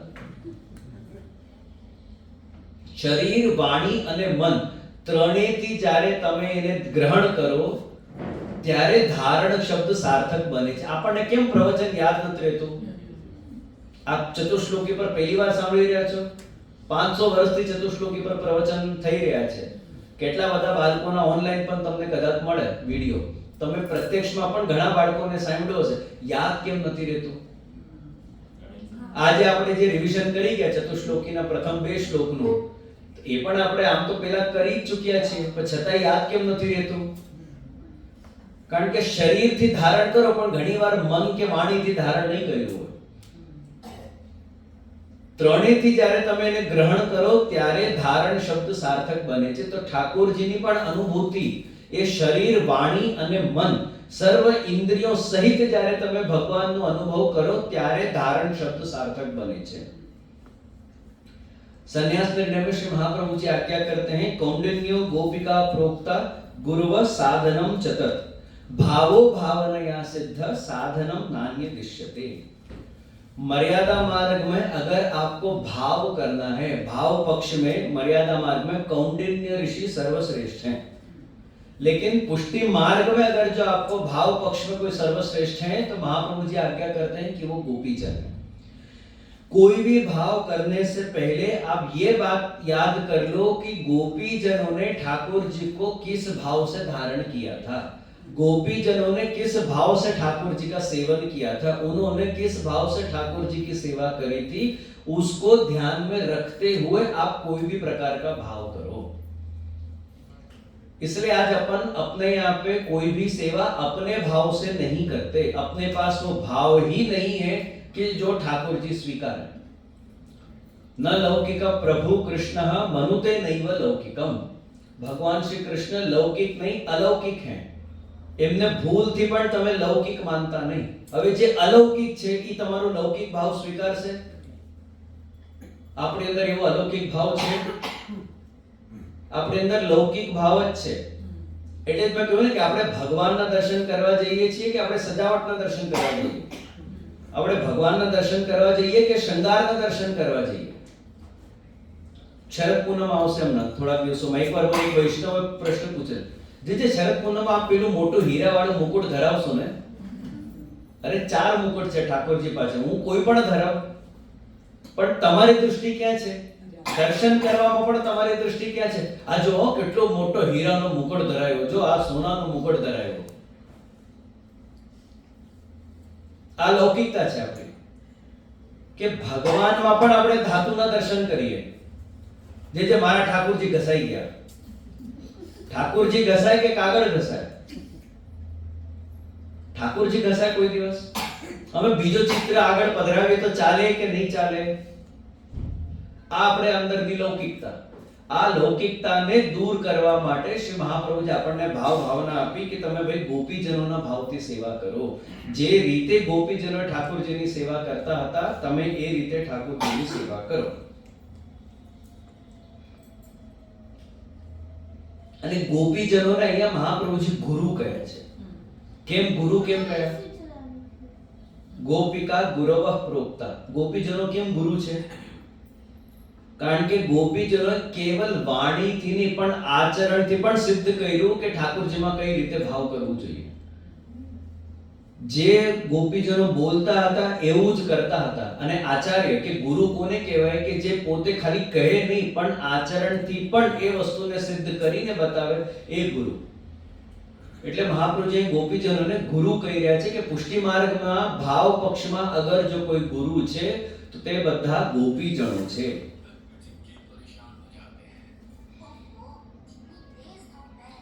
શ્રી મહાપ્રભુજી કહી રહ્યા છે કે યદિ શ્રી ગોકુલાધીશો ધૃત સર્વાત્મના હૃદય, આવા ગોકુલાધીશને તમે હૃદયમાં ધારણ કરી રાખો. અને અહીંયા જ્યારે ધારણ શબ્દનો પ્રયોગ મહાપ્રભુજી કર્યો ત્યારે ટીકાકાર અહીંયા સમજાવવા માંગે છે કે અહીંયા મહાપ્રભુજી ધારણ શબ્દ પર ભાર આપી રહ્યા છે. તમે વિશેષ પ્રયત્ન કરો ભગવાનને ધારણ કરવા માટે. સહજતાથી ભગવાન નહીં પધારે. આજે આપણી જે પરિસ્થિતિ છે, જે આપણો ભાવ છે, એમાં ભગવાન બહુ સહજતાથી નહીં પધારે આપણી અંદર. તમને ભારપૂર્વક, પ્રયત્નપૂર્વક ભગવાનને ધારણ કરવું પડશે. આજે ભગવાન વિરોધી ઘણા વિષયો આપણા મનમાં વિદ્યમાન છે. અનિવાર્ય ઘડીએ અટેક કરશે જ, પણ તમારે પ્રયત્ન કરવો પડશે ભગવાનને ધારણ કરવા માટે. તો એ પ્રયત્ન દર્શાવે છે અહીંયા ધાર શબ્દ, ધૃતિ. આ ધારણ શબ્દ અહીંયા પ્રયત્નને દર્શાવે છે કે તમારે આજની તારીખમાં પ્રયત્ન કરવું પડશે ભગવાનને ધારણ રાખવા માટે, બિરાજમાન રાખવા માટે પ્રયત્ન કરવું પડશે. એવું નહીં માનતા કે આ એકવાર ભગવાન પધારી કે હવે કશે જાય નહીં. ભગવાન વિરોધી એટલા બધા વિષયો છે આપણી અંદર કે ભગવાનને ભૂલતા આપણને એક સેકન્ડ નહીં લાગે. સૂતક પિંડમાં આપણને ભગવાન યાદ આવે છે કેટલી વાર, કેટલા ક્ષણ માટે, કેટલા ક્ષણ માટે આપણને યાદ આવે છે. માસિક ધર્મમાં ભગવાનની યાદ આવે છે આપણને કેટલા ક્ષણ માટે. કદાચ એકાદ વાર યાદ આવી પણ જાય, પણ એ ટકે છે. એટલે જ અહીંયા ટીકાકાર કહી રહ્યા છે કે તમે પ્રયત્નપૂર્વક ધારણ કરો. એવું જરાય માનતા નહીં કે ભાઈ આપણે પુષ્ટિ માર્ગમાં છીએ. પુષ્ટિ માર્ગ તો કૃપાનો માર્ગ છે, અનુગ્રહનો માર્ગ છે, નિસ્સાધનતાનો માર્ગ છે, અમારે કાંઈ કરવાની જરૂર નથી. મહાપ્રભુજી પણ બીજા શ્લોકમાં બોલી ગયા, પ્રભુ સર્વ સમર્થ હોય, બધી જ માથાકૂટ ભગવાન નહીં, અમારે કાંઈ કરવાની જરૂર નથી. એવું જરાય માનતા નહીં. બધી જ વાત પોતપોતાની જગ્યાએ બરાબર છે, સાચી છે, પણ એનો મતલબ એ નહીં કે જીવ તરીકે પુષ્ટિ માર્ગમાં પ્રયત્ન નથી. પુષ્ટિ માર્ગમાં પ્રયત્ન છે. જીવ તરીકે તો તમારે તમારો પ્રયત્ન કરવો અનિવાર્ય છે. જે તમારા પ્રયત્નની બહાર છે એ બધું ભગવાન કરશે. આપણે ત્યાં જ ગલતી કરીએ છીએ. જે આપણા હાથમાં છે એના ઉપર આપણે ફોકસ નથી કરતા, પણ જે આપણા પ્રયત્નથી બહાર છે ને એ બધું આપણે કંટ્રોલ કરવાનો પ્રયત્ન કરીએ છીએ. એટલે ક્લેશ થાય છે. એના કરતા તો તમે જેટલું પ્રયત્ન કરી શકો છો, જેટલું તમારાથી થાય છે એટલું તો પ્રયત્ન કરીને, પ્રયત્નપૂર્વક ભગવાનને પોતાના હૃદયમાં, અંતઃકરણમાં ધારણ કરવાનો પ્રયત્ન કરો. ભગવાને પછી આગળ જ્યારે જે કરવું હશે તે ભગવાન કરશે. એની ચિંતા તમે નહીં કરો, પણ આજની તારીખમાં તમે પ્રયત્નપૂર્વક ભગવાનને ધારણ કરવાનો તમે પ્રયત્ન કરો. તમારા ને ભગવાનની વચ્ચે નડતા જેટલા પણ પ્રતિબંધો છે એ પ્રતિબંધોને પણ પ્રયત્નપૂર્વક દૂર કરવાનો તમે પ્રયાસ કરો. એવું નહીં મત અરે પ્રતિબંધ આવી ગયું, કદાચ ભગવાનની ઈચ્છા હશે કરીને બેસી નહીં જાઓ. ઠાકુરજી જ્યારે કૃપા કરવી હશે ત્યારે કરશે. આ તો કૃપાનો માર્ગ છે, આ તો અનુગ્રહનો માર્ગ છે કરીને તમે ખાલી નહીં બેઠા રહો. તમે તમારા તરફથી પૂરેપૂરા તમે પ્રયત્ન કરો કે જેથી આ પ્રતિબંધ દૂર થાય. આ મારા અને ઠાકોરજીની વચ્ચે આ જે પ્રતિબંધ આવ્યો એ પ્રતિબંધને દૂર બને ત્યાં સુધી તમે પ્રયત્ન કરો એને દૂર કરવાનો. ખાલી હાથ પર હાથ ધરીને બેઠા નહીં રહો. અને જો તમે એવું માનો કે પુષ્ટિ માર્ગ કૃપાનો માર્ગ છે, અનુગ્રહનો માર્ગ છે, અહીંયા બધું જ કરવાવાળા ઠાકોરજી છે, તો પછી પૈસા કમાવાના પ્રયત્ન નહીં કરો, અનાજ પેટ ભરવાનો પ્રયત્ન નહીં કરો. ઠાકોરજીની કૃપા હશે, તમારા મોઢામાં દાળ ભાત નાખી જશે. તમે શું કામ પ્રયત્ન કરો છો? એના પ્રયત્ન શું કામ તમે કરો છો? કરો તો બધી જગ્યાએ કરો, અને નહીં કરો તો કોઈ પણ જગ્યાએ નહીં કરો. પછી તમે કહો ના અમને ભગવાન પર પૂરો ભરોસો છે, તો વાત તમારી સાચી. પણ લૌકિકમાં તમે પ્રયત્ન કરો છો ને અલૌકિકમાં પ્રયત્નનો વારો આવે ત્યારે અરે આ તો બધું ઠાકોરજીની લીલા છે, ઠાકોરજી કરશે, અમારે કરવાની શું જરૂર છે? હરિ સર્વમ નિજેચ્છાત કરિષ્યતિ, પ્રભુ સર્વ સમર્થ હોય. 4 સંસ્કૃતના શ્લોકો તમે અમારી આગળ કહો. પ્રયત્ન કરો તો બધી જ જગ્યાએ કરો, અને જેટલું તમારાથી થાય એટલું જ કરો. એનાથી આગળ જવાનું પણ કોઈ નથી કહેતો અહીંયા તમને. પણ તમારા અધિકારમાં જેટલા પ્રયત્નો છે એટલા પ્રયત્નો તો તમે કરો. જે વિક્ષેપ તમને સેવામાં નડી રહ્યો છે, વિક્ષેપને દૂર કરવાના પ્રયત્ન કરો. જે પ્રતિબંધ તમને નડી રહ્યો છે એને દૂર કરવાનો પ્રયત્ન કરો. ભગવાન કેવી રીતે મારા અંતઃકરણમાં પરમનન્ટલી બિરાજે એનું તમે પ્રયત્ન કરો, ખાલી 1 સેકન્ડ માટે નહીં. અમે જેમ પધરામણીમાં આવીને કલાક બેસીને વયા જઈએ એવું નહીં. ભગવાનની પધરામણી નથી કરાવી મનમાં. ભગવાનને તો પરમનન્ટલી ભગવાનને તો મનમાં પધરાવા જ છે, કેવલ પધરામણી નથી. તમે રાસપંચાધ્યાય જુઓ. સાક્ષાત ભગવાન શ્રી કૃષ્ણ ગોપીજનોને આજ્ઞા કરી રહ્યા છે કે તમે બધા પાછા જાઓ. એ લોકો પ્રયત્નપૂર્વક ઉભા રહ્યા કે નહીં?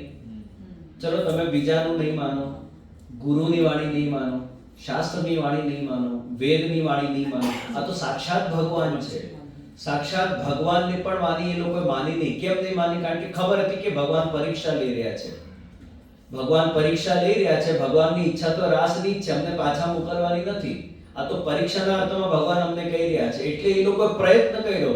જો આપણે હોતે તો અરે ના ના, સાક્ષાત ભગવાન કહી રહ્યા છે તો પછી જવું જ પડશે ને ભાઈ, અમારથી ક્યાં આવે. પણ એમને ખબર હતી અને પ્રયત્નપૂર્વક ના ભગવાનને પામવામાં જે અગર જો ભગવાન પણ પોતે પ્રતિબંધ રૂપે અમને ભગવત પ્રાપ્તિમાં નડતા હોય, એવા ભગવાનને પણ અમે સ્વીકારશું નહીં. એવા ભગવાનની વાણીને પણ અમે નહીં સ્વીકારીએ. આ પુષ્ટિ માર્ગે કામ છે. અને આ પરિસ્થિતિ ક્યારે બને? જ્યારે આ રીતનું કામ, આ રીતનું ભાવ તમારા મનમાં ઠાકોરજી પ્રત્યે દ્રઢ થાય, ત્યારે જ આ પરિસ્થિતિ બને છે કે ના, હું ભગવાનને પામવા માટે જો ભગવાન પોતે નડતા હોય ને, એવા ભગવાનને પણ હું નહીં સ્વીકારું. એવા ભગવાનને પણ હું બાજુમાં મૂકી દઉં. એવા ભગવત વાણીને હું નહીં સ્વીકારું, કારણ કે ભગવત પ્રાપ્તિમાં બાધક બને છે. આ પુષ્ટિ માર્ગે કામ છે. અને આ રીતે જ્યારે તમે ભગવાનને બલપૂર્વક તમારા અંતઃકરણમાં કે હૃદયમાં ધારણ કરો, તો મહાપ્રભુજી આગળ લખે છે કે તતઃ કિમ અપરમ બ્રૂહિ લૌકિકૈ વૈદિકૈ રવિ. जिन भक्तों ने सर्वात्म भाव सहित भगवान श्री गोकुलाधीश को अपने हृदय में बलपूर्वक, प्रयत्न पूर्वक, बलपूर्वक धारण करके रखा है, ऐसे लोगों के लिए लौकिक और वैदिक कामनाओं की क्या बिसात रह जाएगी. આની આગળ લૌકિક કે વૈદિક કામનાઓની પછી કઈ કોઈ બિસાત રહી જાય છે? એની કોઈ સત્તા રહી જાય છે? પછી તમને ભગવાનને જોઈને પછી તમને એવું થાય કે હે ભગવાન, કૃપા કરીને અમારું સાસુ છે ને બહુ ખરાબ છે, આપ કૃપા કરો, થોડુંક સુધારી દો. મારા સાસુનો સ્વભાવ થોડુંક સુધારી દો, મારા ઘરવાળાનો સ્વભાવ થોડુંક સુધારી દો, અમને થોડા પૈસા વૈસા આપો, મારા વરનો સ્વભાવ બહુ ખરાબ છે. આવી બધી કામના ઉત્પન્ન થાય પછી? સાક્ષાત ભગવાનને પામ્યા પછી આવી કોઈ કામના ઉત્પન્ન થાય? સાક્ષાત ભગવાનને પ્રાપ્ત કર્યા પછી તમને એવી કામના થાય કે હે ભગવાન, અમને સ્વર્ગ મળે તો સારું, હે ભગવાન, અમને મુક્તિ મળે તો સારું. મુક્તિ જોઈએ ને આપણે? હવે મુક્તિ જોઈએ, સ્વર્ગ જોઈએ, શું જોઈએ પછી આપણને? ભક્તિ જોઈએ, ઠાકોરજીની સેવા જોઈએ. હવે આ લોક હોય કે પરલોક હોય, કોઈ પણ લોકમાં ભાઈ પ્રભુ આપ અમને આપની સેવા આપો.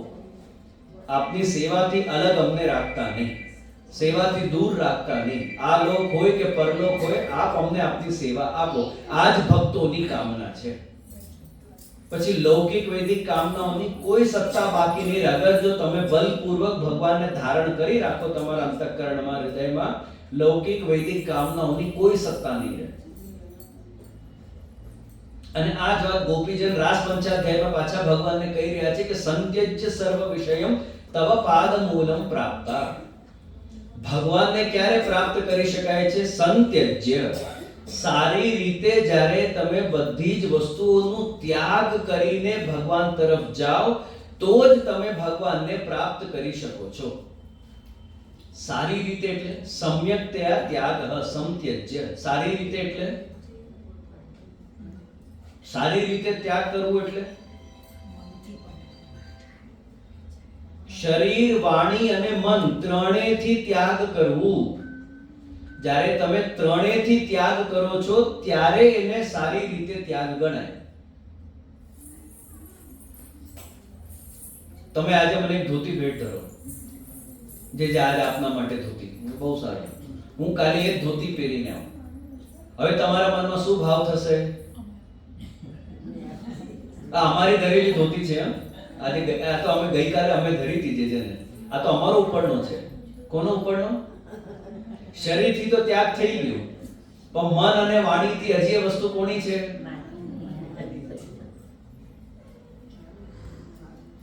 તો આને સંત્યજ્ય ન કહેવાય. જ્યારે તમે લૌકિક વૈદિકનો ત્યાગ કરો છો તો તમારા મન, શરીર ને વાણી સહિત એનો ત્યાગ કરો. ત્યારે મનમાં પાછા એવું નહીં થવું જોઈએ. હું એક દાખલો આપું. આજે પાંચમ થઈ, પાંચમ આઠમ નું નિવેદ કેટલા લોકો કરે છે? આઠમમાં તમે બધા નિવેદ કરો છો માતાજીનું? બહુ સારું. હવે ધારો કે અત્યાર સુધીમાં તમે નિવેદ કરતા હતા અને હવે પ્રવચન સાંભળ્યા પછી તમને થયું કે ના, પુષ્ટિ માર્ગમાં નિવેદ થાય નહીં, અન્યાશ્રય છે, અમે નહીં કરીએ, અમે ત્યાગ કરીએ. બહુ સુંદર, તમે નિવેદ બંધ કરી દીધું. હવે જો તમારા જીવનમાં કોઈ વિપરીત સંજોગ ઉત્પન્ન થયા અને તમારા મનમાં જો એ ભાવ ઉત્પન્ન થયો કે આમ નિવેદ બંધ કર્યું ને એટલે આ થઈ રહ્યું છે, આ તમારો અન્યાશ્રય થઈ ગયો.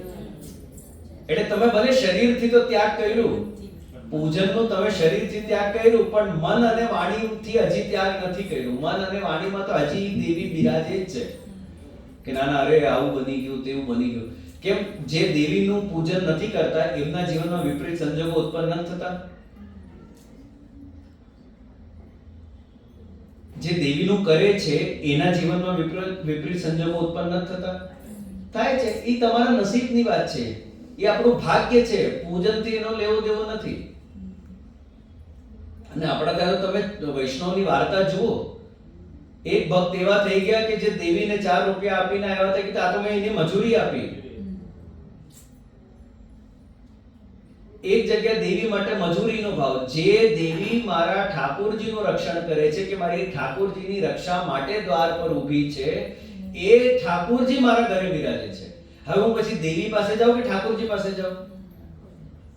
જે દેવી પાછળ આપણે દોડીએ છીએ એ દેવી તો આપણા ઠાકોરજી પાછળ દોડે છે કે ના, હું રક્ષા કરીશ, કે હું દ્વારમાં હું ડ્યુટી આપીશ.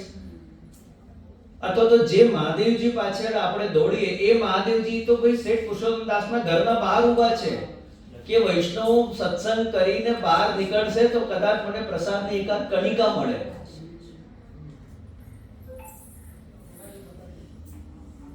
તો કોની સેવા કરવી જોઈએ? એટલે જ મહાપ્રભુજી આજ્ઞા કરી તમારે અન્યાશ્રય નહીં કરવું.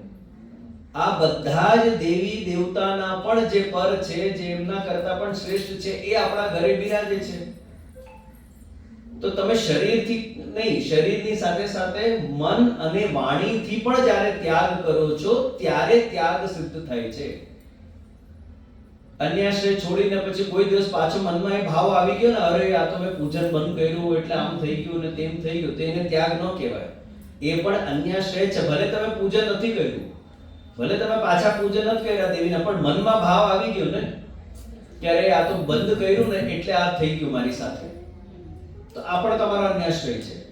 સંત્યજ્ય સર્વ વિષયમ, અમે બધા જ વિષયોને સારી રીતે ત્યાગીને આવ્યા છે.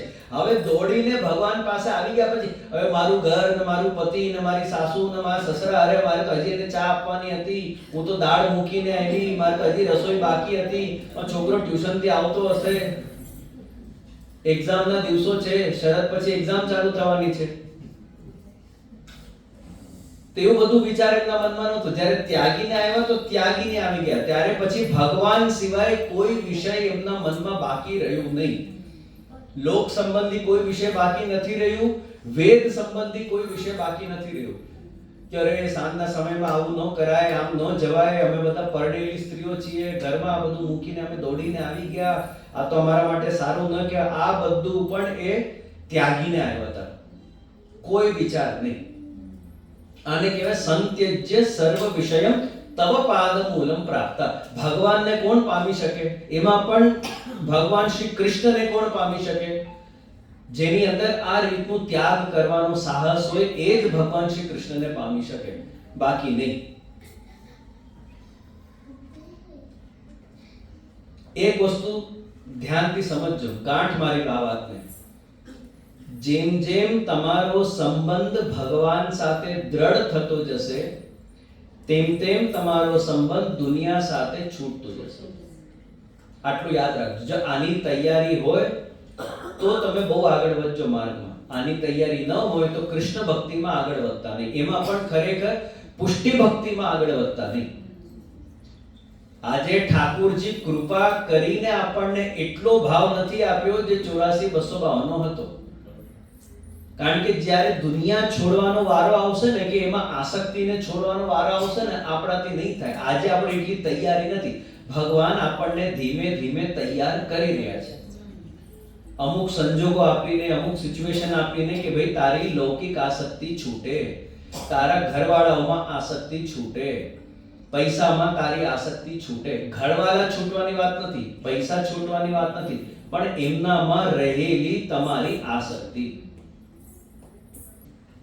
આપણે બધા સાધન અવસ્થામાં છીએ ને આપણી હાલત એવી છે ને કે ચતુશ્લોકીમાં એન્ટર કરતા પહેલા આપણને પહેલા અંતઃકરણ પ્રબોધ, વિવેક ધૈર્યાશ્રય, નવરત્ન, આ બધા ગ્રંથોનું, કૃષ્ણાશ્રય, આ બધા ગ્રંથોનું જ્યારે આપણે અધ્યયન કરીએ પછી આપણને કૃષ્ણાશ્રય અને ચતુશ્લોકીનો અધિકાર મળે છે. આ ફળ દશાનો ગ્રંથ છે, સાધન દશાનો ગ્રંથ નથી. આપણે ત્યાં વસંત પંચમીના દિવસે વસંતના કલશનું પૂજન થાય છે. આપણે વસંતના કલશને પણ ખેલાવીએ છીએ અબીર, ગુલાલ, ચોવા, ચંદનથી. એનું શું સ્વરૂપ છે વસંતનું કલશ? એ કામદેવના પ્રતીક રૂપે છે. અને એ વસંતના કલશના નિમિત્તે આપણે ઠાકુરજીને આપણા અંતઃકરણમાં પધરાવીએ છીએ. કારણ કે ઠાકુરજી અલૌકિક કામ છે. લૌકિક કામના પ્રતીક રૂપે ત્યાં વસંતનું કલશ છે અને એ કામદેવ છે. કામદેવના 5 બાણના રૂપમાં એમાં અમુક વસ્તુઓ પણ મૂકવામાં આવે છે. પણ આપણે જ્યારે ઠાકુરજીને ખેલાવીએ ત્યારે ભાવના એવી હોવી જોઈએ કે આ અલૌકિક કામ છે. આ તો લૌકિક કામ છે, પણ આ અલૌકિક કામ છે. અલૌકિક કામ કોણ છે? ઠાકુરજી. સ્વયં ઠાકુરજી અલૌકિક કામ છે. એવા અલૌકિક ભગવાનને પોતાના હૃદયમાં બલપૂર્વક ધારણ કરવાનો વૈષ્ણવોએ પ્રયત્ન કરવો જોઈએ. એટલે તો નિબંધની કારિકામાં શ્રી મહાપ્રભુજીએ લખ્યું કે કૃષ્ણાધીના તુ મર્યાદા સ્વાધીના પુષ્ટિરુચ્યતે. કૃષ્ણના આધીન બનીને જ્યારે તમે સેવા કરો છો એ તો તમારા પુષ્ટિના અંતર્ગતની મર્યાદા છે. પણ જ્યારે કૃષ્ણ તમારા આધીન થઈને તમારી સેવા સ્વીકારે છે એ જ શુદ્ધ પુષ્ટિ છે. આજે તમે ઠાકોરજીને અન્નકૂટ ધરી શકો છો? આજે તમને ઈચ્છા હોય કે હું કાલે ઠાકોરજીનો અન્નકૂટ કરું, જે જે પધાર્યા છે કાલે આપણે ઠાકોરજીનો અન્નકૂટ કરીએ, જે જેને આરતીમાં બોલાવશું આપણે, તો અન્નકૂટ થાય ઠાકોરજીનું? કેમ નહીં થાય? કારણ કે એક મર્યાદા છે, પ્રણાલિકાની મર્યાદા છે કે ભાઈ પ્રણાલિકામાં દિવાળી પછી જ અન્નકૂટ થાય છે. દિવાળીથી વસંત પંચમીની વચ્ચે જ અન્નકૂટ થાય. તો બધા સગડી ભોગ ધરો છો ઠાકોરજીને? સગડી ભોગ વાળા કેટલા છે અહીંયા? તમે કોર સાનો છો? શેનાથી સાનો છો કોર? મગ ને ભાતનો કોર થાય. રોટલી શાકનો કોર થાય? કેમ નહીં થાય? રોટલી શાકનો કોર કેમ નહીં થાય? મગનો જ કેમ થાય? નિયમ, પ્રણાલિકા, નિયમ છે. ભલે તમે બધા ગુજરાતી છો, ઠાકોરજી ગુજરાતી નથી. ઠાકોરજી બ્રજના છે. બ્રજના લોકોને તુવર પણ બહુ નહીં ભાવે, એમને મગ જ ભાવે છે. પીળા મગ હોય કે લીલા મગ હોય, એમને મગ, એ લોકો 2 ટાઈમ મગ જમવાવાળા. આપણે બધા 2 ટાઈમ દાળ ઢોકળી વાળા. એટલે જ આપણા ત્યાં નિયમ આવ્યો કે ઠાકોરજીને સૌથી વધારે મગ ગમે છે. એટલે મગ ને ભાતનો કોર થાય, રોટી શાકનો કોર નહીં થાય, કઢી ભાતનો કોર નહીં થાય, પુલાવનો કોર નહીં થાય. આ પ્રણાલિકા, આ નિયમ આવી. અને સૌથી મોટામાં મોટી જે મર્યાદા છે આજના સમયમાં સેવામાં, એ છે તમારા શરીરની. કોઈ પણ અવસ્થામાં સેવા થાય, સૂતકમાં થાય, પિંડરૂમાં થાય, માસિક ધર્મમાં થાય, નહીં થાય. શરીરની મર્યાદા સૌથી મોટી મર્યાદા. તો કૃષ્ણાધીના તુ મર્યાદા. કૃષ્ણને આધીન રહીને આજે આપણી જે સેવા છે, ભલે એક ઘડી એવું લાગે જોઈને કે અમે જગાડીએ ત્યારે જ જાગે છે, અમે જે ધરીએ તે જ આરોગે છે, અમે જ્યારે પોડાવીએ ત્યારે જ પ્રભુ પોડે છે, પણ આજના સમયમાં આપણી જે સેવા છે એ કૃષ્ણના આધીનની સેવા છે. આપણે પુસ્તકને ફોલો કરીને સેવા કરીએ છીએ. આપણે એમાં અમુક લોકો ડોડાયા બને છે, બાકી અધરવાઇઝ આપણે પુસ્તકને ફોલો કરીને ઠાકોરજીની સેવા કરીએ. મહાપ્રભુજી શું કહે છે કે સ્વાધીના પુષ્ટિરુચ્યતે. ઠાકોરજી જ્યારે તમારા આધીન થઈને તમારી સેવા સ્વીકારે છે એ જ શુદ્ધ પુષ્ટિ છે. ઠાકોરજી તમારા આધીન કઈ રીતે થાય? ક્યારે કહેવાય કે ઠાકોરજી તમારા આધીન છે? તમે ઠાકોરજીમાં સમોસા બનાવીને ધરો ને ઠાકોરજીને જો કચોડી અરોગવાની ઈચ્છા હોય તો એ સ્વાધીના નહીં. અરે યાર મારે તો કચોરી ખાવી હતી પણ આને સમોસા ધરી દો. ચાલ ઠીક છે, વાંધો નહીં, હું મહાપ્રભુજી માથે પધરાવ્યા છે, મારે રહેવું પડશે, ખાવું પડશે. સમોસા તો મળે છે, બાજુમાં તો મિશ્રી જ મળે છે એને ખાલી. એ સ્વાધીના નહીં. સ્વાધીના ક્યારે કહેવાય કે જ્યારે તમે ઠાકોરજીને સમોસા ધરો ને ઠાકોરજીને પણ સમોસા જ ખાવાની ઈચ્છા હોય ને પ્રભુ પ્રેમપૂર્વક એ સમોસા ખાય, એ સ્વાધીના પુષ્ટિ રૂચ્યતે. અરે આજે મને જલેબી અરોગાવાની ઈચ્છા થઈ તો ભગવાન કહે છે મને પણ આજે જલેબી જ ખાવાની ઈચ્છા હતી, એ સ્વાધીના પુષ્ટિ રૂચ્યતે.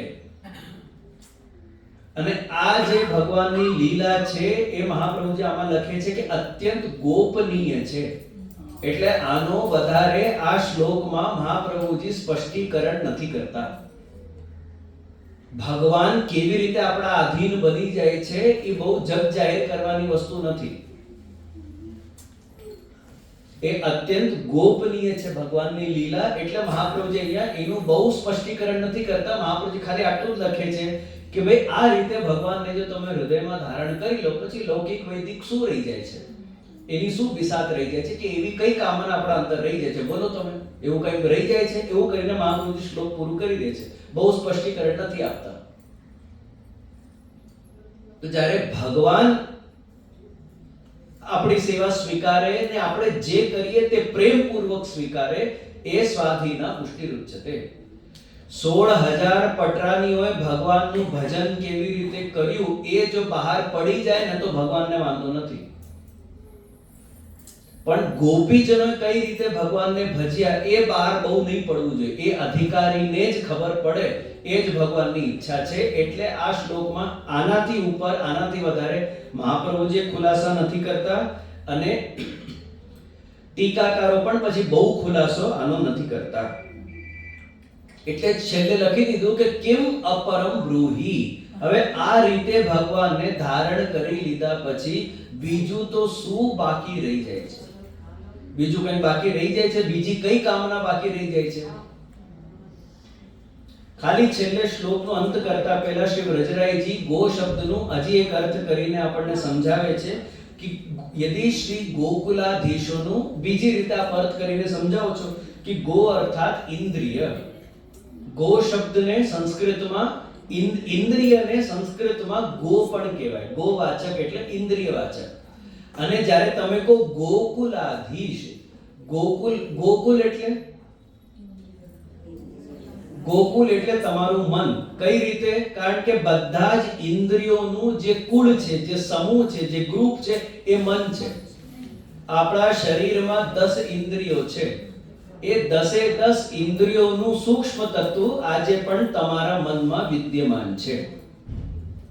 એટલે જ મનને ઇન્દ્રિયોનું સમૂહ કહેવાય અને એને સંસ્કૃત ભાષામાં પછી ગોકુળ કહેવાય. એવા તમારા ગોકુળના અધીશ શ્રી ઠાકોરજી.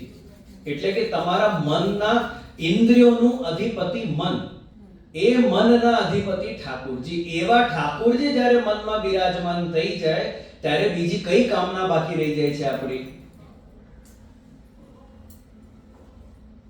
આપણા શરીરમાં આંતર ઇન્દ્રિયો છે અને બાહ્ય ઇન્દ્રિયો છે. અમુક ઇન્દ્રિયો અંદર છે, અમુક ઇન્દ્રિયો બહાર છે. બાહ્ય ઇન્દ્રિયોનો સંબંધ તમારા સ્થૂળ શરીર સાથે છે. આંતર ઇન્દ્રિયોનો સંબંધ તમારા સૂક્ષ્મ શરીર સાથે છે. એનો હું તમને પ્રમાણ આપું. તમે બધા આંખ બંધ કરીને સૂવો છો કે આંખ ખોલીને? પાકું?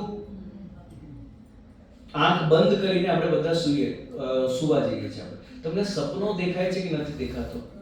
સપના આવે છે? ક્યાંથી દેખાય? અત્યારે જેટલા પણ ખુરશી પર બેઠા છો તમે બધાને પગની તકલીફ હશે ને? બરાબર? સપનામાં એ તકલીફ નડે છે કે ત્યાં તો તમે કૂદતા ભાગતા ફરતા છો, ત્યાં તો પગની તકલીફ નથી. આંખ બંધ છે, સપનું દેખાયું કેવી રીતે? પગ ચાલતા નથી, ત્યાં કેવી રીતે તમે દોડો છો? અહીં ડાયાબિટીસ હશે, ત્યાં તો ગુલાબજામુન ખાતા છો આપણે. એ કેવી રીતે બન્યું? મનથી. એટલે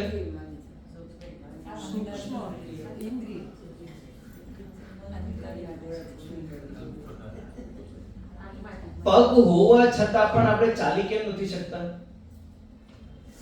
કાન હોવા છતાં પણ બરાબર સંભળાતું કેમ નથી? આંખ હોવા છતાં પણ બરાબર દેખાતું કેમ નથી? બોલો. જોવાની શક્તિ આંખમાં નથી, જોવાની શક્તિ આંખમાં નથી, સાંભળવાની શક્તિ કાનમાં નથી. મનનો જ્યારે એ ઇન્દ્રિયોનું મન સાથે સંપર્ક તૂટે છે ત્યારે આંખ હોવા છતાં પણ તમને દેખાય નહીં, કાન હોવા છતાં પણ તમને બરાબર સંભળાય નહીં, પગ હોવા છતાં પણ ચલાય નહીં. ચાલવાની શક્તિ પગની નથી, એ તો ક્રિયા શક્તિ છે, ઈચ્છા શક્તિ નથી.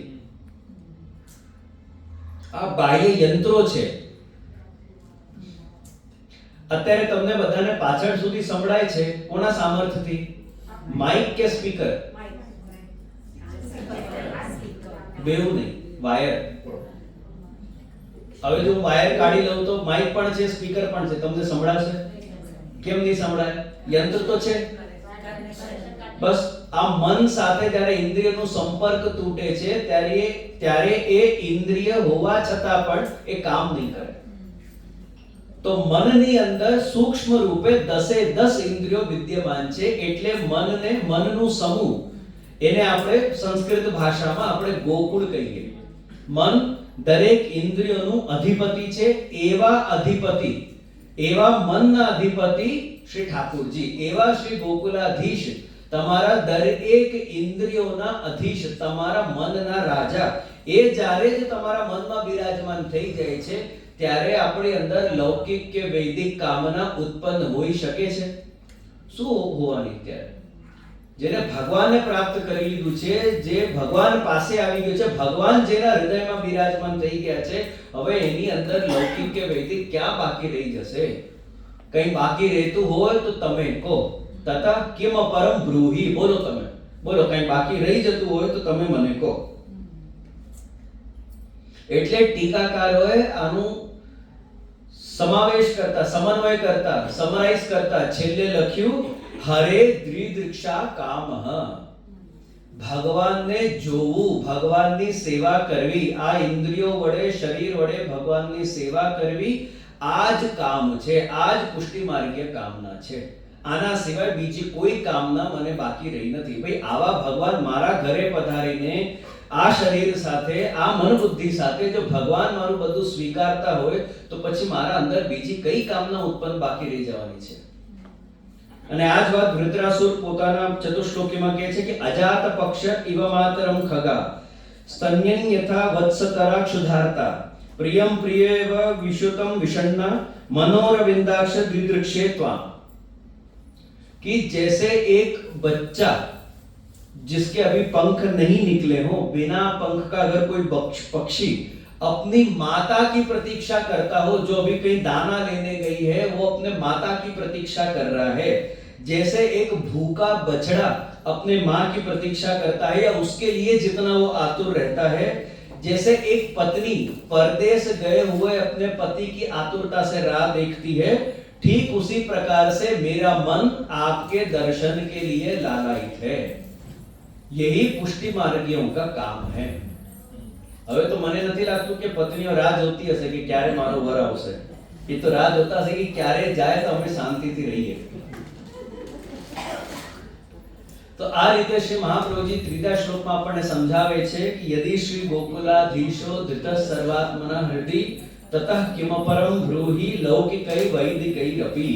जिसने गोकुल के अधिपति ऐसे भगवान श्री कृष्ण को संपूर्ण रूप से, सर्व प्रकार से, सर्व भाव से अपने हृदय में धारण कर लिया है, फिर उसके मन में लौकिक या वैदिक कामनाओं का कोई प्रयोजन नहीं रह जाता. इसी के साथ मेरा समय और तीसरा श्लोक यहीं पे पूरा होता है. चतुश्लोकी में या इस तीसरे श्लोक में अगर किसी के मन में कोई शंका हो तो आप लोग मुझसे पूछ सकते हैं. જે આપણે જે કહ્યું ને ભૂયતે ભવ, તો એમાં જે કહ્યું ને કે કલ્પના નથી એમ, આપણે જે ભાવના અપ્લાય કરીએ છીએ કે ભાઈ સોનાના પાત્રમાં આપણે સામગ્રી ધરીએ, ભલે આપણી પાસે કોઈ બી હોય, તો એ પછી કઈ રીતે, એટલે જે આપ કહો છો કે ભૂયત એટલે કે જેથી એ પાત્રમાં કે એ સામગ્રીમાં જે લૌકિક ભાવ છે એ નિવૃત્ત થાય, એના માટે આ ભાવ કહેવામાં આવ્યો. આ ભાવ કરતા કરતા કરતા કરતા ધીમે ધીમે તમારો ભાવ દ્રઢ થશે અને તમને પછી એ ભૂયતે ગીતિ ભાવ એ ઉત્પત્તિ ભગવાનનો અનુભવ તમને થશે. મને એ ના સમજાયું, જે આપણે જે કહ્યું ને કે એ કલ્પના નથી એટલે એ એક્ચ્યુઅલ છે. એટલે તો પછી આપણે જ્યારે એ કહીએ છીએ ત્યારે તો એક્ચ્યુઅલ આપણી પાસે નથી. અત્યારે સાધન અવસ્થા છે, આ ફલ અવસ્થાની વાત છે કે ફલ અવસ્થામાં ક્યારે કહેવાશે કે ભગવાન મારા હૃદયસ્થ થઈ ગયા. અત્યારે તો તમે ખાલી આનો ભાવ કરો છો ત્યારે ભગવાન જ ભાવ બની જાય છે. એટલે તમે કહો કે મારી અંદર ભાવ ઉત્પન્ન થયો, એટલે શું ઉત્પન્ન થયું? ભગવાન જ ઉત્પન્ન થાય છે. અત્યારે તો આપણે ભાવ કરીએ છીએ કે જેથી એવો ભાવ મારી અંદર ઉત્પન્ન થાય. જો અત્યારે છે ને આપણે પ્રેમથી સેવા કરીએ કે પ્રેમવત આચરણ કરીએ, પણ પ્રેમવત આચરણ કરતા કરતા કરતા કરતા એક દિવસ પ્રેમ જ્યારે ઉત્પન્ન થશે તો એ જે ઉત્પન્ન થાય છે એ ભગવાન જ છે. એમ અત્યારે આ સાધન અવસ્થા છે. સાધન અવસ્થા છે એટલે મહાપ્રભુજી કહ્યું કે તમે, કારણ કે લૌકિક દૃષ્ટિને પહેલા નિવૃત્ત કરો, લૌકિક દૃષ્ટિને લૌકિક બુદ્ધિને નિવૃત્ત કરો, બુદ્ધિને ધીમે ધીમે અલૌકિક બનાવો, પછી ભગવાનનો અનુભવ તમે કરો. જો આ જ રીતે તમે લૌકિક ભાવમાં જો ભગવાનનો અનુભવ કરશો તો એ પણ તમે લૌકિક જ કરશો, અલૌકિક નહીં કરો. તો અત્યારે સાધન અવસ્થા છે એટલે ભાવના આપવામાં આવી કે તમે આ ભાવથી સેવા કરો, આ ભાવથી સેવા કરો, આ સામગ્રી આ ભાવની, કે જેથી એ ક્રિયામાં રહેલી જે લૌકિકતા છે એ આપણા મગજમાંથી દૂર થાય અને એમાં અલૌકિકતાનું સંપાદન થાય. અને પછી કરતા કરતા જ્યારે તમે ફલ અવસ્થામાં પહોંચો તો ફલ અવસ્થાનું કેવી રીતે સમજવું કે ભાઈ ફલ અવસ્થા છે, એ જ ભગવાનનો અનુભવ હવે તમને થશે. જે અત્યારે ખાલી તમે ભાવ કરી રહ્યા હતા કે ખાલી કલ્પના કરી રહ્યા હતા, હવે એ તમારી કલ્પના સાર્થક થઈ. પછી પાઇપ નહીં ફાટે, ડાયરેક્ટ યમુનાજી પધારશે.